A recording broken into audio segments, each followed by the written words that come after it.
विषयवस्तुमा यहाँहरूले त्यो लिमिट विषयवस्तु छ भने त्यसलाई अद्योपान्त त्यो विषयवस्तुको कुनै पनि अंश नछोडिकन कम्प्लिटली यहाँहरूले तयारी गर्नु पर्यो है। यो कुरा यहाँहरूले ख्याल गर्नु होला। त्यसो भएको हुनाले म यहाँहरूलाई के आग्रह गर्छु भने त्यो विषयवस्तुको प्रकृतिलाई हेरेर यहाँहरूले अध्ययनमा चाहिँ जुट्नु पर्यो है। अनि जस्तो संविधानमा जस्तो माध्यमिक तहको लागि नेपालको संविधान भनेको छ है। त्यो नेपालको संविधान भनेको छ भने अब त्यहाँ चाहिँ 1 नम्बरको एउटा प्रश्न आउने भनेको छ। एउटा प्रश्न भनेको हाम्रो पाठ्यक्रमको लागि 2 अङ्कभार हो। 2 अङ्कभारको लागि नेपालको संविधान भनेको छ माध्यमिक तहको लागि। कसरी जाने, कति पढ्ने हेर्नु त। 1 नम्बरको प्रश्न आउँछ संविधानबाट भने अब त्यहाँ होल टु पार्टको थ्योरी युज गर्नु पर्यो है। होल टु पार्टको थ्योरी युज गर्नु पर्यो। संविधान सम्बन्धी जारी भएको धारा उपधाराका केही कुराहरू पहिला पढ्नु पर्यो। अनि शिक्षा सम्बन्धी कुरा अद्योपान्त पढ्नु पर्यो। अनि बिस्तारै त्यो भित्र प्रवेश गर्दै गर्दै जान पर्यो। जति सकिन्छ एक्जाम भित्र त्यो भित्र प्रवेश गर्दै गर्दै जान पर्यो। अनि त्यो 1 नम्बरको संविधानको लागि पुरै तयारी गरेर बसेर अनि अरू चाहिँ अलि लिमिटेसन भएको थोरै भएको टपिक्सहरू पनि छोड्ने काम चाहिँ गर्न भएन। त्यसो भएर एउटा प्लान हुनु पर्यो यहाँहरूको।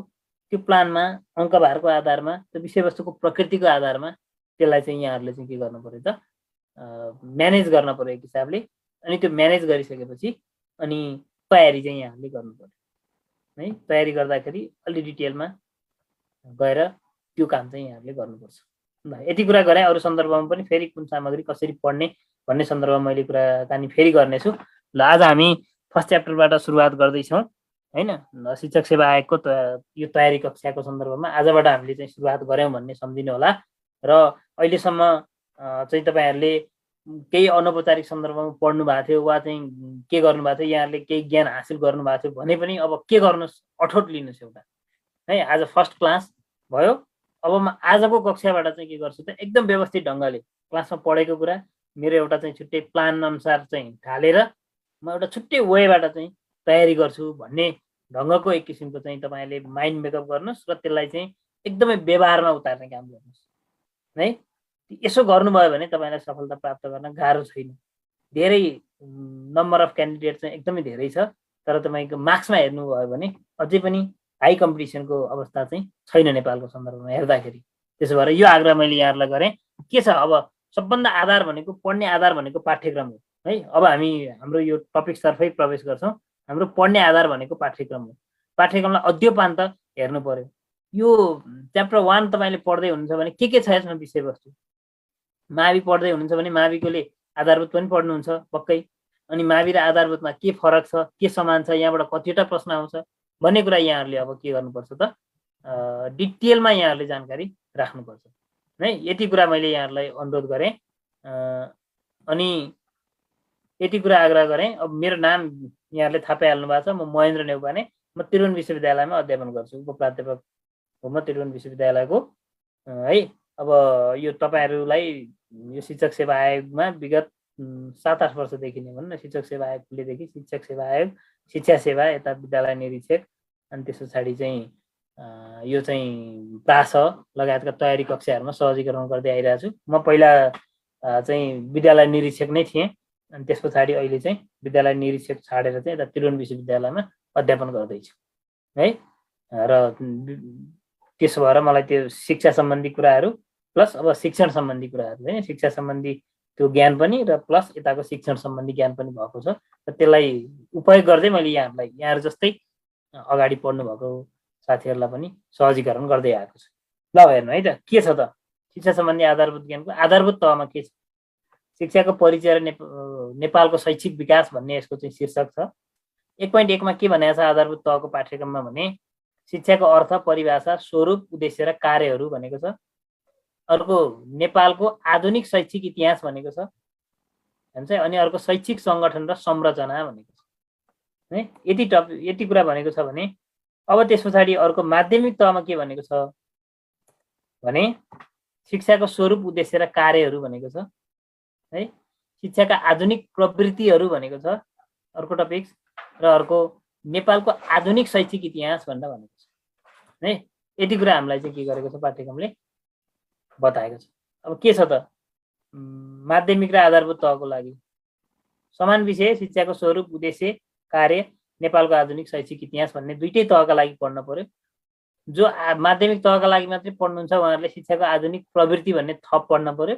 र आधारभूत तहको लागि मात्रै पढ्नेले शिक्षाको अर्थ, परिभाषा, शैक्षिक सङ्गठन, संरचना भन्ने छ। तर यो आधारभूत तह होइन, माविको लागि पनि अर्थ, परिभाषा भन्ने चाहिँ यो माविले पनि पढ्नुपर्छ। भनेपछि लगभग यो शिक्षाको आधुनिक प्रवृत्ति भन्ने चाहिँ यो माध्यमिक तहका लागि अलि फरक जस्तो देखिन्छ। नत्र अरू कुरा चाहिँ लगभग त्यो अर्थ, परिभाषा, सङ्गठन भनेको त यो माविले पनि पढ्न पर्ने कुरा रह्यो। यो आधारभूतमा भनेको कुरा यो नभने पनि अटोमेटिकली यो चाहिँ यतापट्टि पर्छ। तर हेर्दाखेरि चाहिँ यो अलिकति फरक देखिन्छ। आधारभूत तहका लागि भन्ने विषय यो माविले पनि पढ्न चाहिँ पर्यो है। भनेपछि यो शिक्षाका आधुनिक प्रवृत्ति भन्ने चाहिँ अलिकति फरक खालको टपिक छ भन्ने कुरा यहाँहरूले ख्याल गर्नु पर्यो होइन। यो यहाँ किन राखे फेरि आधारभूत तहका लागि मात्रै भन्दाखेरि त्यो चाहिँ कोर्समा चाहिँ त्यही लेखेको छ। तर माविको लागि पनि यो चाहिँ पढ्न चाहिँ पर्यो है। यो कुरा चाहिँ यहाँहरूले ख्याल गर्नु होला। यति कुरा मैले अनुरोध गरेँ र अब हामी विषयवस्तुतर्फै प्रवेश गर्छौँ। सुरुमा शिक्षा भनेको के हो होइन, शिक्षा भनेको के हो भन्ने कुरा चाहिँ हामीले हेर्नु पर्यो। ल अब यहाँहरू च्याट बक्सतिर 76 सालको पाठ्यक्रम नै हो कि नयाँ परिवर्तन हुन्छ होला सर भन्नुभएको है। अब परिवर्तन हुँदैन है, त्यही पाठ्यक्रममै तपाईँहरूको परीक्षा हुन्छ। किनभने अब त्यो पाठ्यक्रम बनाउन बाँकी रहेको विषयहरूको पनि चाहिँ पाठ्यक्रम बनाउने के काम यो चाहिँ नयाँ पदाधिकारीहरू नियुक्ति भएपछि त्यो काम भएको चाहिँ सुन्नमा आएको छ। त्यसो भएको हुनाले अब पाठ्यक्रम परिवर्तन गर्ने सन्दर्भ रहँदैन।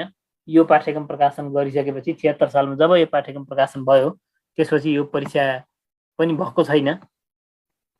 त्यसो भएको हुनाले कम्तीमा पनि एकपटक त परीक्षा हुनै पर्यो त्यो पाठ्यक्रम चेन्ज गर्नको लागि। त्यसो भएर यो पाठ्यक्रम परिवर्तन चाहिँ तत्कालको हकमा चाहिँ त्यो पाठ्यक्रम परिवर्तन हुने अवस्था चाहिँ छैन है। स्लो गरौँला, स्लो गरौँ भन्नुभएको छ है। छिटो भयो सर, ल ठिक छ, बिस्तारै जाउँ ल, केही छैन। ल अब शिक्षा के हो भन्ने सन्दर्भको कुरा अब हामी अलिकति चर्चा गर्छौँ। ल हेर्नु त, सामान्यतया शिक्षा भनेर त्यो शब्द सुन्ने बित्तिकै हामीले के बुझ्छौँ भने नि ज्ञान आर्जन गर्ने माध्यम भनेर हामीले चाहिँ शिक्षालाई लिन्छौँ हेर्नु है त। शिक्षा के हो भनेर हामीले भन्दाखेरि वा शिक्षा चाहिँ शब्द चाहिँ हामीले सुन्ने बित्तिकै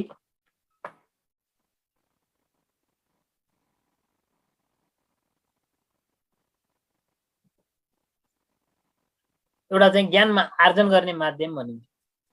अब प्राचीनकालीन समयमा शिक्षा कहाँबाट सुरु भयो त भनेर हामी हेर्दै खोज्दै जाने हो भने शिक्षा एकदमै प्राचीन कालदेखि नै सुरुवात भएको पाइन्छ है। जति बेला तपाईँको ढुङ्गे युगमा तपाईँको ओडारमा बस्ने मान्छे त्यति बेला पनि, अनि कृषि युगमा चाहिँ मान्छे के हुन्थे प्रवेश गरे, त्यो समयमा पनि त्यो ढुङ्गे युगिन समय, गुफाकालीन समय भन्नुहोस् वा कृषि युगमा भन्नुहोस्, त्यति बेला पनि चाहिँ के थियो त शिक्षा थियो। जहाँ चाहिँ के हुन्थ्यो भने शिकार गर्न, खेतीपाती गर्न, घर धन्दा गर्न बुवा आमाले चाहिँ के अरे बुवा आमाले आफ्नो सन्तानहरूलाई सिकाउनु।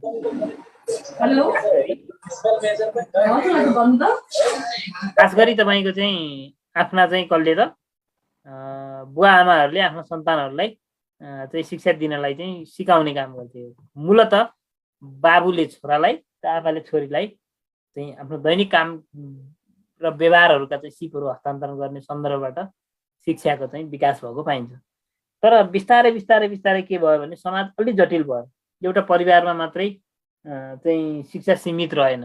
अब समाज जटिल बन्दै गइसकेपछि आफ्नो बुवा आमाले सिकाएको कुराबाट मात्र अब जीवन चल्न सक्ने अवस्था रहेन।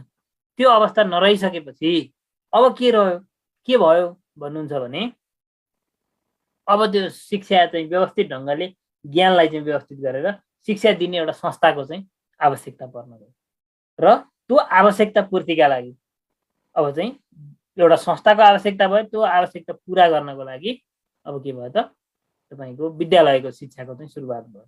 अब तपाईँ पूर्वमा हेर्नुभयो भने विभिन्न आश्रमहरू सञ्चालन थिए होइन। गुरुका आश्रममा जाने अनि गुरुहरूको सेवा गर्ने अनि त्यहीँनिर चाहिँ के गर्ने पढ्ने भन्ने सन्दर्भ थियो भनेदेखि अनि पछाडि आइसकेपछि के भयो भने तिनै बिस्तारै बिस्तारै व्यवस्थित सङ्गठित हुँदै गएर विद्यालयको स्वरूप तिनले चाहिँ प्राप्त गरे भने पाश्चात्य समाजमा हेर्ने हो भने प्लेटोको समयदेखि नै विद्यालय शिक्षाको सुरुवात भएको भनेर मान्न सकिन्छ। अब मध्यकालीन समय हेर्ने भने धार्मिक शिक्षाको बोलबाला थियो भने अब आधुनिक कालमा आइसकेपछि शिक्षालाई आधुनिक ढङ्गबाट आधुनिक सन्दर्भबाट चाहिँ हेर्ने काम गरिएको छ हैन। यो कुरालाई हामीले यसरी लिन सक्यो। अब आधुनिक कालमा चाहिँ शिक्षालाई विभिन्न ढङ्गबाट परिभाषित गर्ने र शिक्षाका नयाँ नयाँ आयामहरूको चाहिँ विकास गर्ने काम गरेको पाइन्छ है। त्यो विकास गर्ने क्रममा चाहिँ के हुन् हेर्नु त, Auguste Comte, Tyler, Henri Fayol, Rousseau, Froebel, Montessori, John Dewey, Herbert Spencer आदि विद्वानहरूको चाहिँ महत्त्वपूर्ण योगदान रहेको पाइन्छ। हैन त। यसरी शिक्षालाई हेर्दाखेरि अहिले आधुनिक समयमा हेर्दाखेरि त तपाईँको विभिन्न आयामहरू छन्। एउटा चाहिँ बाल मैत्री शिक्षा भन्ने छ हैन, अनि तपाईँको विद्यार्थी केन्द्रित शिक्षण विधि भन्ने सन्दर्भ छ हैन, अनि तपाईँको सूचना र प्रविधिमा आधारित शिक्षा भनिन्छ हो, प्राविधिक व्यावसायिक शिक्षा भनिन्छ। यी विभिन्न खाले चाहिँ पेसागत व्यावसायिक शिक्षाहरू छन्। विभिन्न खालका शिक्षाहरू, शिक्षाका स्वरूपहरू विकास भएका छन्, विभिन्न सन्दर्भहरू अगाडि आएका छन् भने अब प्राचीन समयदेखि यसरी विकास हुँदै आएको रहेछ। यो जनरल कुरालाई अलिकति यहाँहरूले माइन्ड मेकअप गर्नुभयो भने, अलिकति याद गर्नुभयो भने यसले यहाँहरूलाई सहयोग गर्छ। मूलतः तपाईँको शिक्षाले के गर्छ भने तपाईँको नागरिकको विकास गर्छ, आदर्श नागरिकको विकास गर्छ। आदर्श नागरिक भनेको के हो? आफूले गर्नुपर्ने कर्तव्य के हुन् र आफ्ना अधिकारहरू के हुन्, त्यो अधिकार र कर्तव्यप्रति सचेत र सजग भएको नागरिक चाहिँ के हो त? आदर्श नागरिक हो। नागरिकमा जस्तो गुण हुनुपर्छ नि हो, त्यो गुणले युक्त भएको नागरिक भनेको के हो त? आदर्श नागरिक हो। अब शिक्षा बिना यदि शिक्षा नपाउने हो भने तपाईँको चाहिँ, यदि शिक्षा नपाउने हो भने मान्छे र पशुका बिचमा त केही पनि फरक भएन, वास्तवमा समानै कुरा हुने भयो भनेदेखि अब यो शिक्षाले गर्दा नै तपाईँलाई मान्छेलाई फरक बनाउने काम गर्छ, पशुभन्दा अलग बनाउने काम गर्छ। त्यसो भएर मानव विकासको एउटा चाहिँ सबैभन्दा उत्तम साधन भनेको के हो त? शिक्षा हो। अब यसले मानव जीवनलाई चाहिँ के गर्छ त? सार्थक बनाइदिन्छ, सफल बनाउँछ, अर्थपूर्ण बनाइदिन्छ। शिक्षा प्राप्त गरेको व्यक्ति एकदम कर्मठ हुन्छ, कर्मप्रति प्रतिबद्ध हुन्छ। एउटा चाहिँ सिप विकास हुन्छ, ज्ञान, सिप, अभिवृत्तिको विकास हुन्छ, जसले गर्दा ऊ एउटा कुनै कार्य सम्पादन गर्ने सिप, आफूले पढेको शिक्षासँग सम्बन्धित कार्य सम्पादन गर्ने सिप उसमा विकास हुन्छ, जसको कारणले उसको आफ्नो जीवन सहज बनाउँछ। र अर्को, शिक्षा भनेको विकासको एउटा सूचक पनि हो। शिक्षित नागरिकहरू भयो भने त्यो देशले विकासको गतिमा चाहिँ फड्को मार्न सक्छ। त्यो देशलाई एकदमै चाहिँ के मानिन्छ? विकसित राष्ट्र भनेर मानिन्छ। त्यसो भएको हुनाले यो एउटा चाहिँ तपाईँको शिक्षा भनेको एउटा धेरै आयाम छन्, यसको धेरै रूपबाट हामीले यसलाई हेर्न सकिन्छ। अब यो शिक्षालाई अङ्ग्रेजी भाषाबाट चाहिँ के भएको, शिक्षाको विकास चाहिँ अङ्ग्रेजी भाषाबाट निर्माण भएको शिक्षा। अब यो शिक्षालाई चाहिँ तपाईँको विभिन्न विद्वानहरूले के अरे अङ्ग्रेजी भाषाबाट एजुकेसन भन्ने शब्दबाट विकास भएको, यहाँनिर अलिकति फन्ट बिग्रेछ। अनि त्यस पछाडि यो एजुकेसन शब्दको नेपाली रूपान्तर चाहिँ शिक्षा हो। यो एजुकेसनमा प्रयोग भएका अक्षरहरू EDUCATION गरी चाहिँ यी विभिन्न शब्दहरू छन्, यसलाई पनि विद्वानहरूले अर्थ लगाएका छन्, विभिन्न किसिमले चाहिँ अर्थ लगाउने काम गरेका छन्। हेर्नु त, ई भनेको इन्लार्जमेन्ट अफ माइन्ड भनेका छन् नै, भनेको मस्तिष्कको विस्तृतीकरण भनेका छन्। डी भनेको डेसिमल, सामाजिक शिष्टाचार सिकाउँछ शिक्षाले। शिक्षाले के गर्छ? मस्तिष्कलाई विस्तृतीकरण गर्छ, मस्तिष्कलाई फराकिलो भनेको ज्ञानको विकास गर्छ भनेको, सामाजिक शिष्टाचारको कुरा सिकाउँछ भनेको, यो भनेको युनिभर्सल आउटलुकका कुरा सिकाउँछ, विश्वव्यापी वा आदर्श दृष्टिकोणको के गर्छ? विकास गर्छ शिक्षाले भनेको। सी भनेको क्यारेक्टर, आचरण वा चरित्रको विकास गर्छ शिक्षाले। हेर्नु त, ए भनेको एक्टिभिटिज, यसले चाहिँ विभिन्न कामहरू गर्ने सिपको चाहिँ के गर्छ? विकास गर्छ, विभिन्न क्रियाकलापहरू गर्न सक्षम बनाउँछ मानिसलाई। टी भनेको ट्रस्ट वर्दिनेस, भनेको विश्वसनीयपन हुन्छ। अलि पढे लेखा मान्छेले केही काम गर्यो भने, केही कुरा बोल्यो भने हैन, यतिको पढेको मान्छेले बोलेको कुरा त ठिक हो है, मान्नुपर्छ भन्छ समाजले, भनेपछि त्यो विश्वसनीय बनाउँछ मान्छेलाई। हेर्नु त आइडिएसन अफ गड, ईश्वरीय विचार हैन, ईश्वरीय विचार चाहिँ उसले चाहिँ के गर्छ व्यक्त गर्न सक्छ। अब यो नास्तिक मान्छेका लागि मन नपर्न सक्छ, यो विद्वानहरूले लगाएको अर्थको कुरा हो। अनि अर्को चाहिँ ओम्निसिएन्ट बनाउँछ वा सर्वज्ञान बनाउँछ। यो पनि अब अहिले त तपाईँको यो अलिकति पुरानो धारणा हो, सर्वज्ञान भनेको सबै विषयमा चाहिँ ज्ञान हुनुपर्छ शिक्षकमा वा चाहिँ शिक्षा प्राप्त गरेको व्यक्तिमा भन्ने हुन्थ्यो। तर मूलत अहिले त विधागत ज्ञानमा चाहिँ आफूले जानेको ज्ञानमा चाहिँ आफूले पढेको विषयमा चाहिँ गहन ज्ञान हुनुपर्छ, सबै विषयको ज्ञान आवश्यक छैन भन्ने मान्यता विकास भएको छ। जे होस् ज्ञानको विकास चाहिँ गर्छ भन्ने अर्थमा यहाँहरूले बुझ्न सक्नुहुन्छ। अनि अर्को नाइस टेम्परमेन्ट भनेको शान्त स्वभावको यसले विकास गर्छ। पढेको मान्छे रिसाउँदैन, झन्किँदैन, अनावश्यक कुरामा चाहिँ के गर्ने त अशिक्षित मान्छे जसरी अनावश्यक रूपमा पारा देखाउँदैन होइन शिक्षित मान्छेले, हो त्यो कुरा चाहिँ शिक्षाले सिकाउँछ। त्यसो भएको हुनाले यो शिक्षालाई हामीले यसरी चाहिँ के गर्न सकिन्छ,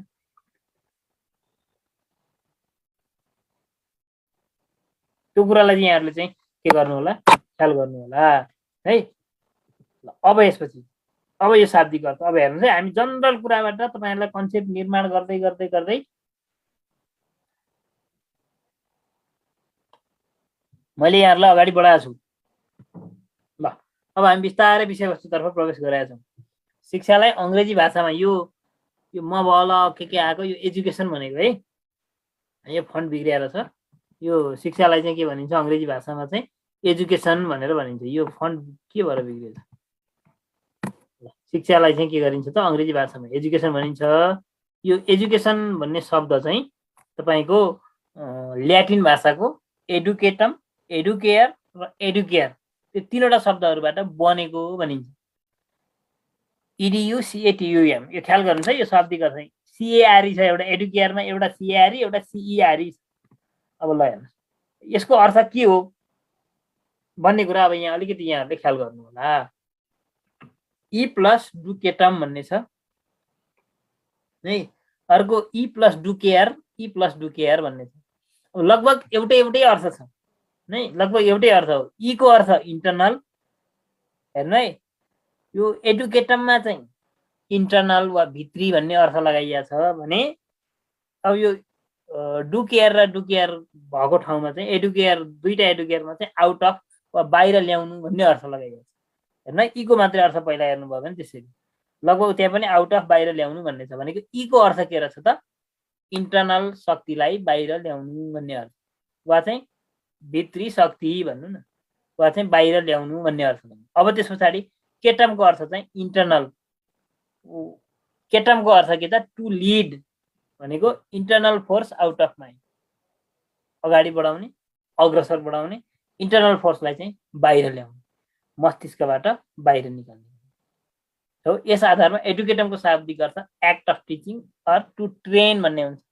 भनेपछि व्यक्तिमा अन्तर्निहित प्रतिभा क्षमता र शक्तिलाई चाहिँ शिक्षण कार्यद्वारा बाहिर ल्याउनु भन्ने अर्थ बुझ्यो।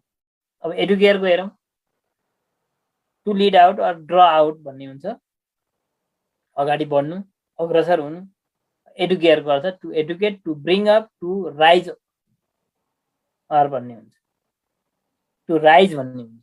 भनेपछि यसबाट बालकलाई शिक्षा दिई उसको अन्तर्निहित शक्तिको विकास गराउनु र जीवनयापनमा सक्षम गराउनु। यसरी अन्तर्निहित क्षमतालाई बाहिर ल्याउनु भन्ने सबैमा भयो। अनि त्यस पछाडि अलिकति यसको चाहिँ थोरै कन्सेप्टको कुरा चाहिँ फरक छ। हेर्नु है म अहिले तपाईँहरूलाई यहाँ के फरक छ यहीँ भएको कुरा म देखाउँछु यहाँहरूलाई। डुकेयरको अर्थ टु लिड आउट भन्ने हुन्छ। यस आधारमा एडुकेयरको अर्थ बालकको भित्री शक्तिको विकास गरी सक्षम बनाउनु। एडुकेटमले पनि एडुकेयर सिएआरई र सिएआरईले पनि के भन्ने भयो भित्रको शक्तिलाई बाहिर ल्याउने भन्ने भयो होइन। अनि एडुकेटमले चाहिँ शिक्षणद्वारा चाहिँ बाहिर ल्याउने भन्यो होइन। अनि त्यस पछाडि अर्को एडुकेयर सिएआरईले के भन्यो अन्तर्निहित शक्तिको विकास गराउनु र जीवनयापन गर्न सक्षम गराउनु भन्यो। र सिइआरई एडुकेयरले के भन्यो भित्री शक्तिको विकास गरी सक्षम बनाउनु। एउटाले जीवनयापन भन्यो, एउटाले सक्षम मात्रै बनाउनु भन्यो हो। यो कुरालाई ख्याल गर्नु। अब यो तिनटैमा ठुलो फरक छैन। जे होस् एकपटक चाहिँ त्यो उतातिरको विद्यालय निरीक्षकको प्रश्नमा चाहिँ के आएको थियो भने यहाँबाट आएको प्रश्न हेर्नुभयो भने एडुकेटम, एडुकेयर, एडुकेयर छ अनि एउटा चाहिँ अर्को छ। तलका मध्ये कुन ल्याटिन शब्दबाट एजुकेसन शब्दको विकास भएको होइन भनेर प्रश्न सोधेको थियो, यो 3वटा शब्द चाहिँ राखेको थियो हैन। यी 3वटा शब्द राखे, एउटा चाहिँ यो 3वटा भन्दा बाहिर राखे। त्यो अवस्थामा चाहिँ त्यो चौथो चाहिँ शब्द के हो त, होइन भन्ने अर्थ यहाँहरूले बुझ्नु पर्यो है। यो कुरा ख्याल गर्नु पर्यो। अब शिक्षालाई बुझ्दाखेरि शिक्षाको संकुचित अर्थ बुझ्न पर्यो। अब शिक्षाको हेर्नु है। अब अझै यहाँ शब्दको कुरा हेर्नु त, शिक्षा शब्द संस्कृत भाषाको शिष धातुबाट निर्माण भएको हेर्नु त, शिष धातुबाट निर्माण भएको। वैदिक साहित्यमा शिष धातुको अर्थ चाहिँ के हुन्छ, दिनु भन्ने हुन्छ। यस आधारमा शिक्षाको अर्थ हेर्नु त, शिक्षा शब्द संस्कृत भाषाको शिष धातुबाट निर्माण भएको रहेछ। वैदिक साहित्य भनेको वेदकालीन साहित्यमा, वेदमा चाहिँ यसको अर्थ के रहेछ त, दिनु भन्ने अर्थ हुँदो रहेछ।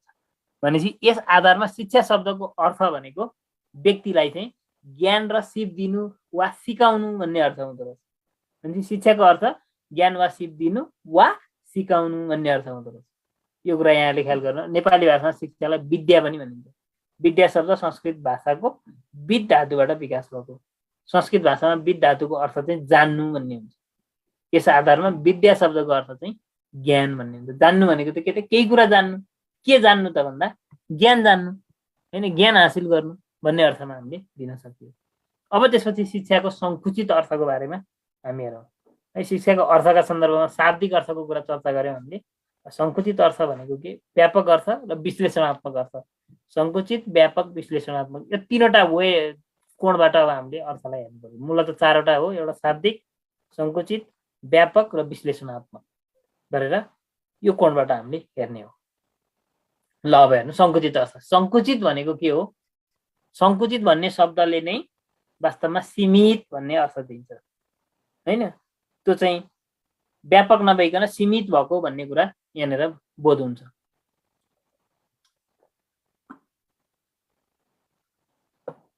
अब हेर्नु त, शिक्षा भनेको शिक्षालाई सीमित घेराभित्र राखेर हेर्ने काम गरियो भने त्यो दृष्टिकोण चाहिँ शिक्षाको के हो त, संकुचित अर्थ हो।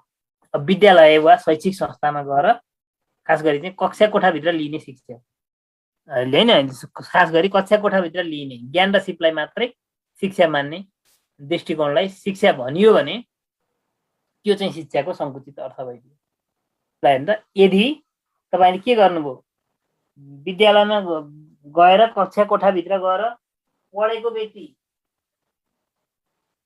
शिक्षित हो हैन, त्योदेखि बाहेक चाहिँ विद्यालयभित्र गएर नपढेको व्यक्ति जतिसुकै ज्ञानी होस्, जतिसुकै जानेको होस्, उसले त्यसलाई चाहिँ शिक्षित होइन भन्नुभयो भने त्यो तपाईको शिक्षाप्रतिको संकुचित दृष्टिकोण भयो क्या। जस्तो तपाईले उदाहरणको लागि हेर्नुभयो भने कतिपय विद्वानहरू यस्ता छन् जसले औपचारिक रूपमा शिक्षा हासिल गरेका छैनन्, आफ्नै स्व अध्ययनबाट ज्ञान हासिल गरेका छन्। त्यो मान्छेलाई अब शिक्षित भन्ने कि अशिक्षित भन्ने, संकुचित दृष्टिबाट हेर्नुभयो भने के हुन्छ, त्यो मान्छे चाहिँ शिक्षित हुँदैन, शिक्षा प्राप्त गरेको हुँदैन। हेर्नु है, तपाईको शिक्षा कति हो भनेर सोधियो भने त्यो संकुचित धारणा भयो है। संकुचित धारणा के भयो त, तपाईले कति पढ्नु भएको छ भनेर सोध्यो, तपाईको शिक्षा कति हो भन्यो भने म चाहिँ 8 कक्षा 10 कक्षा, म चाहिँ inter, bachelor, intermediate, bachelor level वा चाहिँ मास्टर लेभल कुन हो यो भन्छ, जवाफ दिन्छ र त्यो जवाफ खोज्ने काम गरिन्छ भने त्यो शिक्षाप्रतिको चाहिँ के हो त, एउटा संकुचित दृष्टिकोण। यो दृष्टिकोणलाई तपाईको विद्यालयको 4 दिवारभित्र दिइने शिक्षा, औपचारिक शिक्षालाई मात्रै के भनियो त, शिक्षा मान्ने काम गरियो। ल क्वेसन सोध्न के भन्नुभएको छ यहाँ, ल नोट सेयर हुन्छ नि भन्नुभएको छ। नोट सेयर मजाले हुन्छ, यो नोट तपाईहरुकै लागि हो, तपाईहरुले पाउनुहुन्छ नोट है, यसको चिन्ता नगर्नु। ल आजै भन्नुभएको छ, यो टपिक्स भ्याउने बित्तिकै तपाईहरुले पाउनुहुन्छ। अर्को, क्वेसन सोध्न मन लाग्यो भने च्याट बक्स युज गरेर सरलाई सोध्नु होला। ल यहाँबाट भन्नुभएको छ, ल ठिक छ। ल तपाईहरुले केही कुरा सोध्नु पर्यो भनेदेखि च्याट बक्स युज गर्नुस्, सठिक रूपमा सोध्नुस्। अलिकति लामो कुरा छ भने टिपेर राख्नुस्, अन्तिममा बोलेरै सोध्न चाहनुभयो भने त्यसरी सोध्नुस् हैन। अनि अलिकति चाहिँ यो टपिक्स भन्दा अलिकति बाहिरको वा अरू टपिक्सको पनि कुराहरू सोध्नु छ भने सुरुमा वा अन्तिममा सोध्नु होला, बिचमा चाहिँ विषयान्तर हुन्छ है। ल यो कुरा चाहिँ ख्याल गर्नु होला। ल अब यहाँहरूले के गर्नु पर्यो भने सङ्कुचित अर्थले शिक्षालाई औपचारिक शिक्षालाई मात्रै शिक्षा मान्छ, किताबी ज्ञानलाई जोड दिन्छ र निश्चित समय र स्थानमा तोकिएको मापदण्डका आधारमा शिक्षा दिने, परीक्षा लिने, उत्तीर्ण अनुत्तीर्ण घोषणा गर्ने, प्रमाणपत्र प्रदान गर्ने शिक्षालाई मात्रै शिक्षा मान्छ। जुन शिक्षा हाम्रो के हो त औपचारिक शिक्षा हो, विद्यालयमा गएर पढ्ने शिक्षा हो, त्यसलाई हामीले के मानियो त शिक्षा मानियो, त्यो मात्रै शिक्षा हो भनियो। ल हेर्नु त अब यो दृष्टिले हेर्दाखेरि एउटा बच्चा विद्यालय गएर पढ्छ, 1 कक्षा 2 कक्षा 3 कक्षा 4 कक्षा 5 कक्षा हुँदै उसले पढ्दै जान्छ। एउटा बच्चा विद्यालय जाँदैन तर ऊ घरमा बस्छ, घरमा बसेर उसले चाहिँ के गर्छ गाई बाख्रा चलाउँछ, उसले कहाँ लगेर कसरी चराउने भन्ने कुरा सिक्छ हो। अनि तर चाहिँ पढ्न लेख्न जान्दैन वा उसले ल एकछिनको लागि मानुस पढ्न लेख्न जान्दैन, गाई बाख्रा चराउन त्यो सम्बन्धी ज्ञान राम्रो हासिल गर्छ भने त्यो पनि व्यक्ति शिक्षित हो। अर्कोले पढ्न लेख्न जान्छ तर आफ्नै प्रयासमा उसले सिक्छ भने पनि त्यसलाई पनि शिक्षित मान्दैन। यो सङ्कुचित अर्थले त्यो गाई बाख्रा हेर्ने, कस्तो औषधि खुवाउने, के गर्ने, सबै स्याहार सुसार गर्ने जानेकोलाई पनि मानेन, अर्कोलाई पनि मानेन है। यसरी चाहिँ यसले शिक्षालाई चाहिँ के गर्छ एकदमै साँघुरो दृष्टिकोणबाट हेर्छ। शिक्षा भनेको औपचारिक शिक्षा हो, शिक्षा भनेको कक्षा कोठामा गएर लिइने शिक्षा मात्रै शिक्षा हो, शिक्षा भनेको चाहिँ तपाईँको शिक्षा प्राप्त गरेपछि प्रमाणपत्र हुन्छ, एउटा तह हुन्छ, यति कक्षा पढ्यो भन्ने अर्थ चाहिँ यसले लगाउँछ। त्यसो भएर यसले चाहिँ के गर्छ शिक्षालाई एउटा अत्यन्त साँघुरो दृष्टिकोणबाट हेर्ने काम गर्छ र रुचि इच्छा आवश्यकता अनुसार हुँदैन यो शिक्षा। पूर्व निर्धारित कार्यक्रम अनुसार निर्देशित र अप्रजातान्त्रिक ढङ्गले लादिएको शिक्षा दिने काम गरेको छ। त्यो भनेको हेर्नु त तपाईँ विद्यालयमा गएर मलाई चाहिँ यो कोर्स त्यहाँ चाहिँ पहिले निर्धारित गरेको कोर्स भन्दा बाहेक तपाईँ कुनै कुरा पढ्न चाहनुभयो भने तपाईँले त्यो कुरा चाहिँ पढ्न पाउनुहुन्न, किनभने त्यहाँ पहिल्यै डिजाइन गरिएको हुन्छ कोर्स, त्यो डिजाइन गरेको कोर्स अनुसार तपाईँले पढ्नुपर्ने हुन्छ है। त्यो डिजाइन अनुसार तपाईँले पढ्नुपर्छ, त्योभन्दा बाहिर तपाईँले पढ्नुहुन्न। एकदम निर्देशित हुन्छ, त्यहाँ कस्तो विधि छ त्यहाँ पाठ्यक्रममा उल्लेख गरेको छ, त्यही विधि अनुसार तपाईँले पढ्नुपर्छ। यहाँ व्यवहारिक ज्ञान भन्दा पनि कण्ठ गर्ने प्रवृत्ति र औपचारिकतामा जोड दिन्छ, किनभने यसरी पढाउने, यो विषयवस्तु पढ्ने, यो विषयवस्तु पढ्ने, पढाइको तरिका यो हुने, अनि तपाईँलाई भोलि परीक्षामा यसरी चाहिँ प्रश्न सोध्ने भन्ने कुरा चाहिँ के गरेको हुन्छ सङ्केत गरिदिएको हुन्छ। अनि त्यो सङ्केत गरेको हुनाले त्यही आधारमा यहाँहरूले आफ्नो चाहिँ तयारी गर्नुपर्ने हुन्छ। त्यो भएर तपाईँको शिक्षा चाहिँ अब के भयो त सङ्कुचित भयो। त्यो विद्यालयमा गएर पढ्ने, सैद्धान्तिक कुरा पढ्ने, तोकिएको चाहिँ कार्यक्रम अनुसार निर्देशित भाषाले पढ्ने काम गर्नुहुन्छ भने त्यो चाहिँ अब के भइदियो त तपाईँको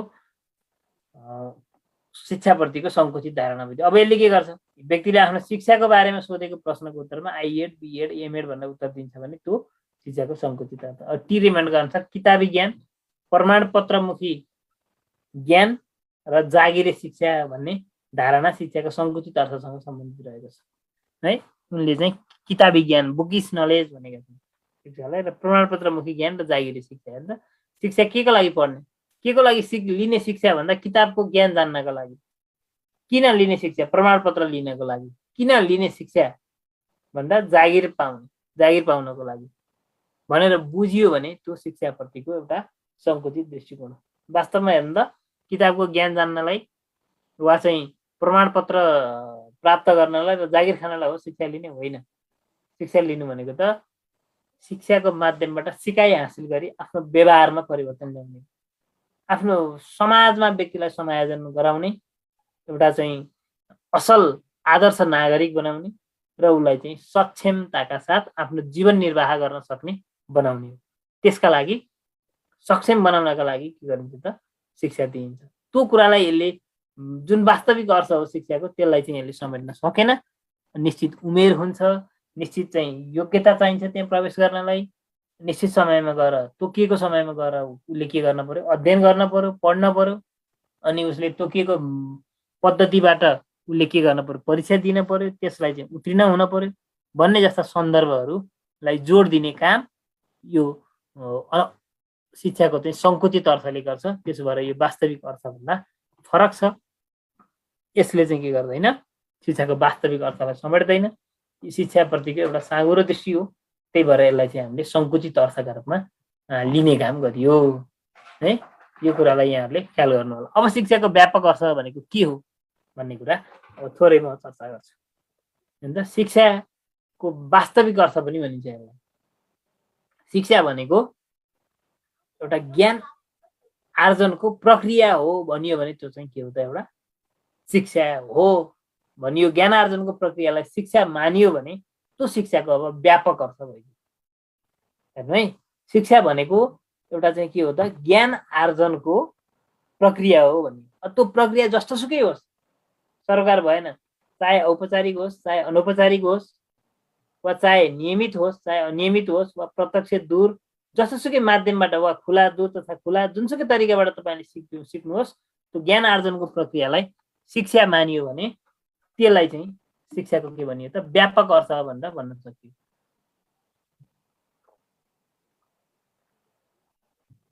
अब तपाईँले औपचारिक रूपमा विद्यालय गएर सिके पनि सिक्नुहोस्, अनौपचारिक रूपले कुनै इन्स्टिट्युटमा गएर कहीँ गएर सिके पनि सिक्नुहोस्। अलिकति सङ्गठित हुन्छ अनौपचारिक शिक्षा, तर औपचारिक जस्तो सङ्गठित हुँदैन। उद्देश्य मिल्ने मान्छेहरू गएर एक ठाउँमा गएर केही कुरा सिक्नुभयो, त्यो तपाईँको अनौपचारिक शिक्षा भयो। जस्तै प्रौढ शिक्षा वा तपाईँ कुनै कम्प्युटर सिक्नुभयो कुनै ठाउँमा गएर भने त्यो पनि हुन सक्यो। नियमित वा अनियमित, होइन अनियमित तपाईँ बाटोमा हिँड्दै जानुभयो, सडकमा हिँडिरहनु भएको थियो, एउटा एक्सिडेन्ट देख्नुभयो, विपरीत दिशातर्फ आइरहेको थियो, गलत वेबाट हिँडिरहेको थियो भने त्यहाँ गलत वेमा हिँड्न नहुने रहेछ भन्ने कुरा सिक्नुभयो, त्यही भयो शिक्षा। होइन त प्रत्यक्ष सिके पनि सिक्नुभयो, दूरबाट सिके पनि सिक्नुभयो। होइन त कक्षामै बसेर पढेर सिक्नुभयो पनि तपाईँले ज्ञान आर्जन गर्नुभयो। अहिले हामी चाहिँ प्रविधिलाई उपयोग गरेर दूर माध्यमबाट छौँ।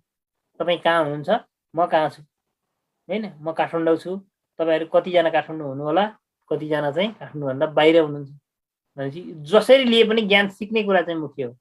त्यो चाहिँ ज्ञान सिक्ने भनेको शिक्षा हो, ज्ञान आर्जन गर्ने प्रक्रिया शिक्षा हो भन्ने मान्यता चाहिँ यसले राख्छ है। अब यसले के भन्छ भने शिक्षा भनेको जन्मदेखि मृत्यु पर्यन्त आर्जन गर्ने अनुभवहरूको सङ्गालो हो भन्छ। जन्मदेखि मृत्युसम्म के गर्छ त, जन्मदेखि मृत्यु पर्यन्त एउटा चाहिँ आर्जन गरिरहेको अनुभवको सङ्गालो भन्छ। शिक्षा भनेको त सधैँ सिकिरहने कुरा हो। सिकाइ नै शिक्षा भएपछि त सिकाइ त सधैँभरि भइरहन्छ भनेपछि शिक्षा पनि जीवन पर्यन्त चल्छ भन्ने मान्यता यसले राखेको। बालबालिकाको शारीरिक, मानसिक, सामाजिक, बौद्धिक, संवेगात्मक, आर्थिक, नैतिक, आध्यात्मिक जस्ता विविध पक्षको विकास गरी सबैको विकासको समग्र रूपलाई के भनिन्छ त सर्वाङ्गीण पक्षको विकास भनेर भनिन्छ। त्यो सर्वाङ्गीण पक्षको विकास गर्नु भनेको के हो त शिक्षा हो। यसलाई चाहिँ हामीले शिक्षा मानियो होइन। सामाजिक, मानसिक, सामाजिक के अरे शारीरिक, बौद्धिक, संवेगात्मक, आर्थिक, नैतिक, आध्यात्मिक जस्ता यी विविध पक्षको विकासलाई चाहिँ शिक्षा मानियो भनेदेखि त्यो विकास कस्तो हुने भयो त अब सर्वाङ्गीण हुने भयो, सबै पक्षको विकास हुने भयो। त्यसलाई चाहिँ हामीले शिक्षा मानियो भने यो चाहिँ शिक्षाको के भयो व्यापक अर्थ भइदियो। अनि शिक्षालाई चाहिँ मानव जीवन जतिकै विस्तृत मानि जन्मदेखि मृत्यु पर्यन्त चल्ने, अनि जीवनका हरेक क्रियाकलाप, घटना र कार्यबाट सिक्ने, औपचारिक, अनौपचारिक, नियमित, अनियमित, खुला दूर आदि विभिन्न माध्यमबाट शिक्षा प्राप्त गर्नलाई शिक्षाको व्यापक अर्थ लिन सकियो। शिक्षा भनेको ज्ञान आर्जन हो। शिक्षा भनेको सिक्ने एउटा प्रक्रिया हो। अनि यो जसरी पनि हुन सक्छ भनेर मानियो भने त्यो चाहिँ के भयो तपाईँको शिक्षाको व्यापक अर्थ भयो। अब यसलाई चाहिँ मनप्रसाद वाग्ले, डाक्टर मनप्रसाद वाग्ले नेपाली विद्वान नै हुन् होइन। उनले चाहिँ के भनेका छन् भने 3 किसिमबाट व्याख्या गर्न सकिन्छ भनेर व्यापक अर्थलाई भन्दा उनले भनेका छन्। एउटा अन्तर्निहित प्रतिभाको विकास, व्यक्तिगत व्यक्तित्व विकास र चरित्र विकास, अर्को सङ्गठनात्मक चरित्रको विकास भनेर यसरी चाहिँ के गरेका छन् त चर्चा गर्ने काम गरेका छन्। यसरी हामीले शिक्षाको व्यापक अर्थलाई लिन सकियो। अब अर्को छ तपाईँको शिक्षाको विश्लेषणात्मक अर्थ। विश्लेषणात्मक अर्थ भनेको के हो भने शिक्षाका सम्बन्धमा विभिन्न विद्वान वा सङ्घ संस्थाहरूले है आफ्नो ढङ्गले आफ्नो प्रकारले विश्लेषण गर्ने काम गरेका छन्। शिक्षा भनेको यो हो भनेर दृष्टिकोण व्यक्त गर्ने काम गरेका छन् शिक्षाको स्वरूपका सन्दर्भमा, शिक्षाको अवधारणाका सन्दर्भमा, जसलाई हामीले शिक्षाको विश्लेषणात्मक अर्थ भनेर भनिन्छ। विभिन्न विद्वानहरूले गरेको विश्लेषणलाई हामीले के भन्न सकियो त शिक्षा भनेर भन्न सकियो, जसलाई हामीले शिक्षाको विश्लेषणात्मक अर्थ भनेर भन्न सकियो है। यो कुरा हामीले ख्याल गर्नु पर्यो। अनि यसमा अब के छन् भन्ने कुरा हामी हेरौँ। अब शिक्षाको 4 स्तम्भहरू भनेर 4 पिलर्स अफ एजुकेसन भनेर युनेस्को रिपोर्टले भनेको छ। यो डेलर्स भन्ने ठाउँमा एउटा कन्फरेन्स भएको थियो युनेस्को शिक्षा सम्बन्धी। त्यो युनेस्को डेलर्स रिपोर्ट भन्छ त्यसलाई। यो कस्तो भने जस्तो काठमाडौँमा चाहिँ युनेस्को कन्फरेन्स भयो भने काठमाडौँ रिपोर्ट भनिदिन्छ के, काठमाडौँ घोषणापत्र वा काठमाडौँ रिपोर्ट भन्छ। अनि हो त्यस्तै चाहिँ डेलर्स भन्ने ठाउँमा युनेस्को एउटा चाहिँ के भयो कन्फरेन्स भयो। त्यो कन्फरेन्समा बाट बनेको एउटा चाहिँ त्यो पेपरमा त्यो एउटा त्यहाँ भएको छलफलको एउटा निष्कर्षको जुन पेपर थियो त्यहाँ चाहिँ के गरिएको थियो भने शिक्षाका 4वटा स्तम्भ 4 पिलर अफ एजुकेसन भनेर त्यहाँ चाहिँ व्याख्या गरिएको थियो। एउटा जान्नका लागि सिकाइ, एउटा के अरे जान्नका लागि सिक्ने हैन, यो अर्को चाहिँ गर्नका लागि सिक्ने है, अनि अर्को चाहिँ सँगै बस्नका लागि सिक्ने। अनि त्यस पछाडि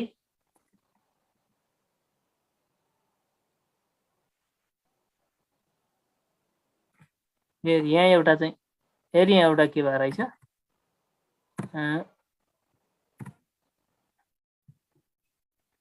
यसलाई मैले थोरै मिलाइहालेँ नि त। एउटा केही बन्नका लागि भन्ने चाहिँ यहाँ एउटा अलि बोल्ड भएर हिँड्छ, त्यो भएर यो अलि देख्नु भएन यहाँले। ल हेर्नुहोस्, यो चाहिँ केही बन्नका लागि सिक्ने भन्ने, यो चाहिँ यसरी 4वटा कुरा यसले चाहिँ अगाडि सारेको छ है। यो कहिलेकाहीँ यो प्रविधिको सहजता पनि छ, केही कुरा चाहिँ यसरी बिग्री पनि हाल्छ। ल हेर्नु त, एउटा भनेको जान्नका लागि सिक्ने, लर्निङ टु नो है। अनि के अरे लर्निङ टु नो भनेको छ एउटा है। अनि यसले के कुरा गर्छ यसले भने ज्ञान पक्षलाई जोड दिन्छ हैन। यसले के गर्छ ज्ञान पक्षलाई जोड दिन्छ र जानेका कुरालाई जीवनमा उपयोग गर्नलाई जोड दिन्छ। यो अवधारणाले दिनदिनै विकास भएका ज्ञान आर्जनमा बढी जोड दिन्छ है। यो कुरा ख्याल गर्नुलाई भन्दै ज्ञानको विस्फोट भइरहेको भनिन्छ नि। अहिले पछिल्लो समयमा चाहिँ विज्ञान र प्रविधिको विकासको कारणले ज्ञानको विस्फोट भइरहेको छ, एक्सप्लोरेसन अफ नलेज भनिएको छ हैन। हो त्यो भएर जान्नका लागि चाहिँ सिक्ने भन्ने अर्थ हो। यसले केलाई जोड दियो ज्ञान पक्षलाई जोड दियो। कुनै पनि कुरा हामीले जान्न पर्यो र जानेको कुरालाई जीवनमा उपयोग गर्न पर्यो भन्ने मान्यता यसले राख्छ। अर्को के भन्छ भने गर्नका लागि सिक्ने। अब यसले सिप विकासमा जोड दियो। गर्नका लागि त के चाहियो सिप चाहियो, त्यो सिप जानेको सिपलाई चाहिँ अब हामीले उपयोग गर्न पर्यो। यसले के गर्छ भने शिक्षा हासिल गरिसकेपछि व्यक्तिले केही सिप चाहिँ हासिल गर्न पर्यो र त्यही सिपलाई चाहिँ उपयोग गरेर भोलिका दिनमा के गर्न पर्यो त आफ्नो जीवनलाई सहज बनाउनु पर्छ भन्ने मान्यता यसले राख्छ। प्राविधिक सिप विकासमा जोड दिएर शिक्षालाई एउटा पेसाको तयारीका रूपमा लिनुपर्छ भन्ने मान्यता छ। हेर्नु त, शिक्षा भनेको वास्तवमा हुनुपर्ने त यही हो नि। हाम्रो चाहिँ नेपालको शिक्षा पद्धतिको तपाईको विरोध के अरे समस्या के हो भने ज्ञानमा मात्रै जोड दियो भनिन्छ, सिपमा चाहिँ जोड दिएन भनेर चाहिँ के गरिन्छ त यो शिक्षा पद्धति चाहिँ बढी सैद्धान्तिक भयो भनेर आरोप लगाउने काम गरिन्छ। त्यो किनभने सिप भएका नागरिकहरू उत्पादन गर्न सकेन हाम्रो शिक्षाले भनेर भनिएको हो नि। त्यसो भएर शिक्षा भनेको वास्तवमा केही गर्न सक्ने बनाउनु पर्छ भन्ने मान्यता चाहिँ यसले राख्छ। र त्यो सिप भनेको कस्तो हुनु पर्यो भने जानेको सिपबाट भोलि गएर जीवनयापन सहज बनाइदिनु पर्यो, एउटा पेसाको तयारी हुनुपर्छ भन्ने मान्यता राखिएको छ यसमा।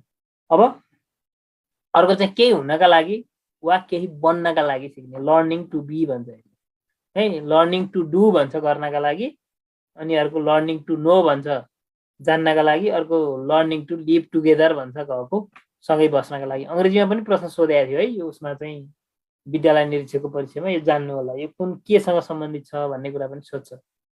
अहिले म फेरि तपाईँहरूलाई दोहोऱ्याउँला, त्यो कुरा ख्याल गर्नु होला। अब केही हुन बन्नका लागि भनेको व्यक्तित्व विकासमा चाहिँ जोड दिने है। व्यक्तित्व विकासमा चाहिँ के गर्नुपर्छ जोड दिनुपर्छ भन्ने मान्यता यसले चाहिँ राखेको छ।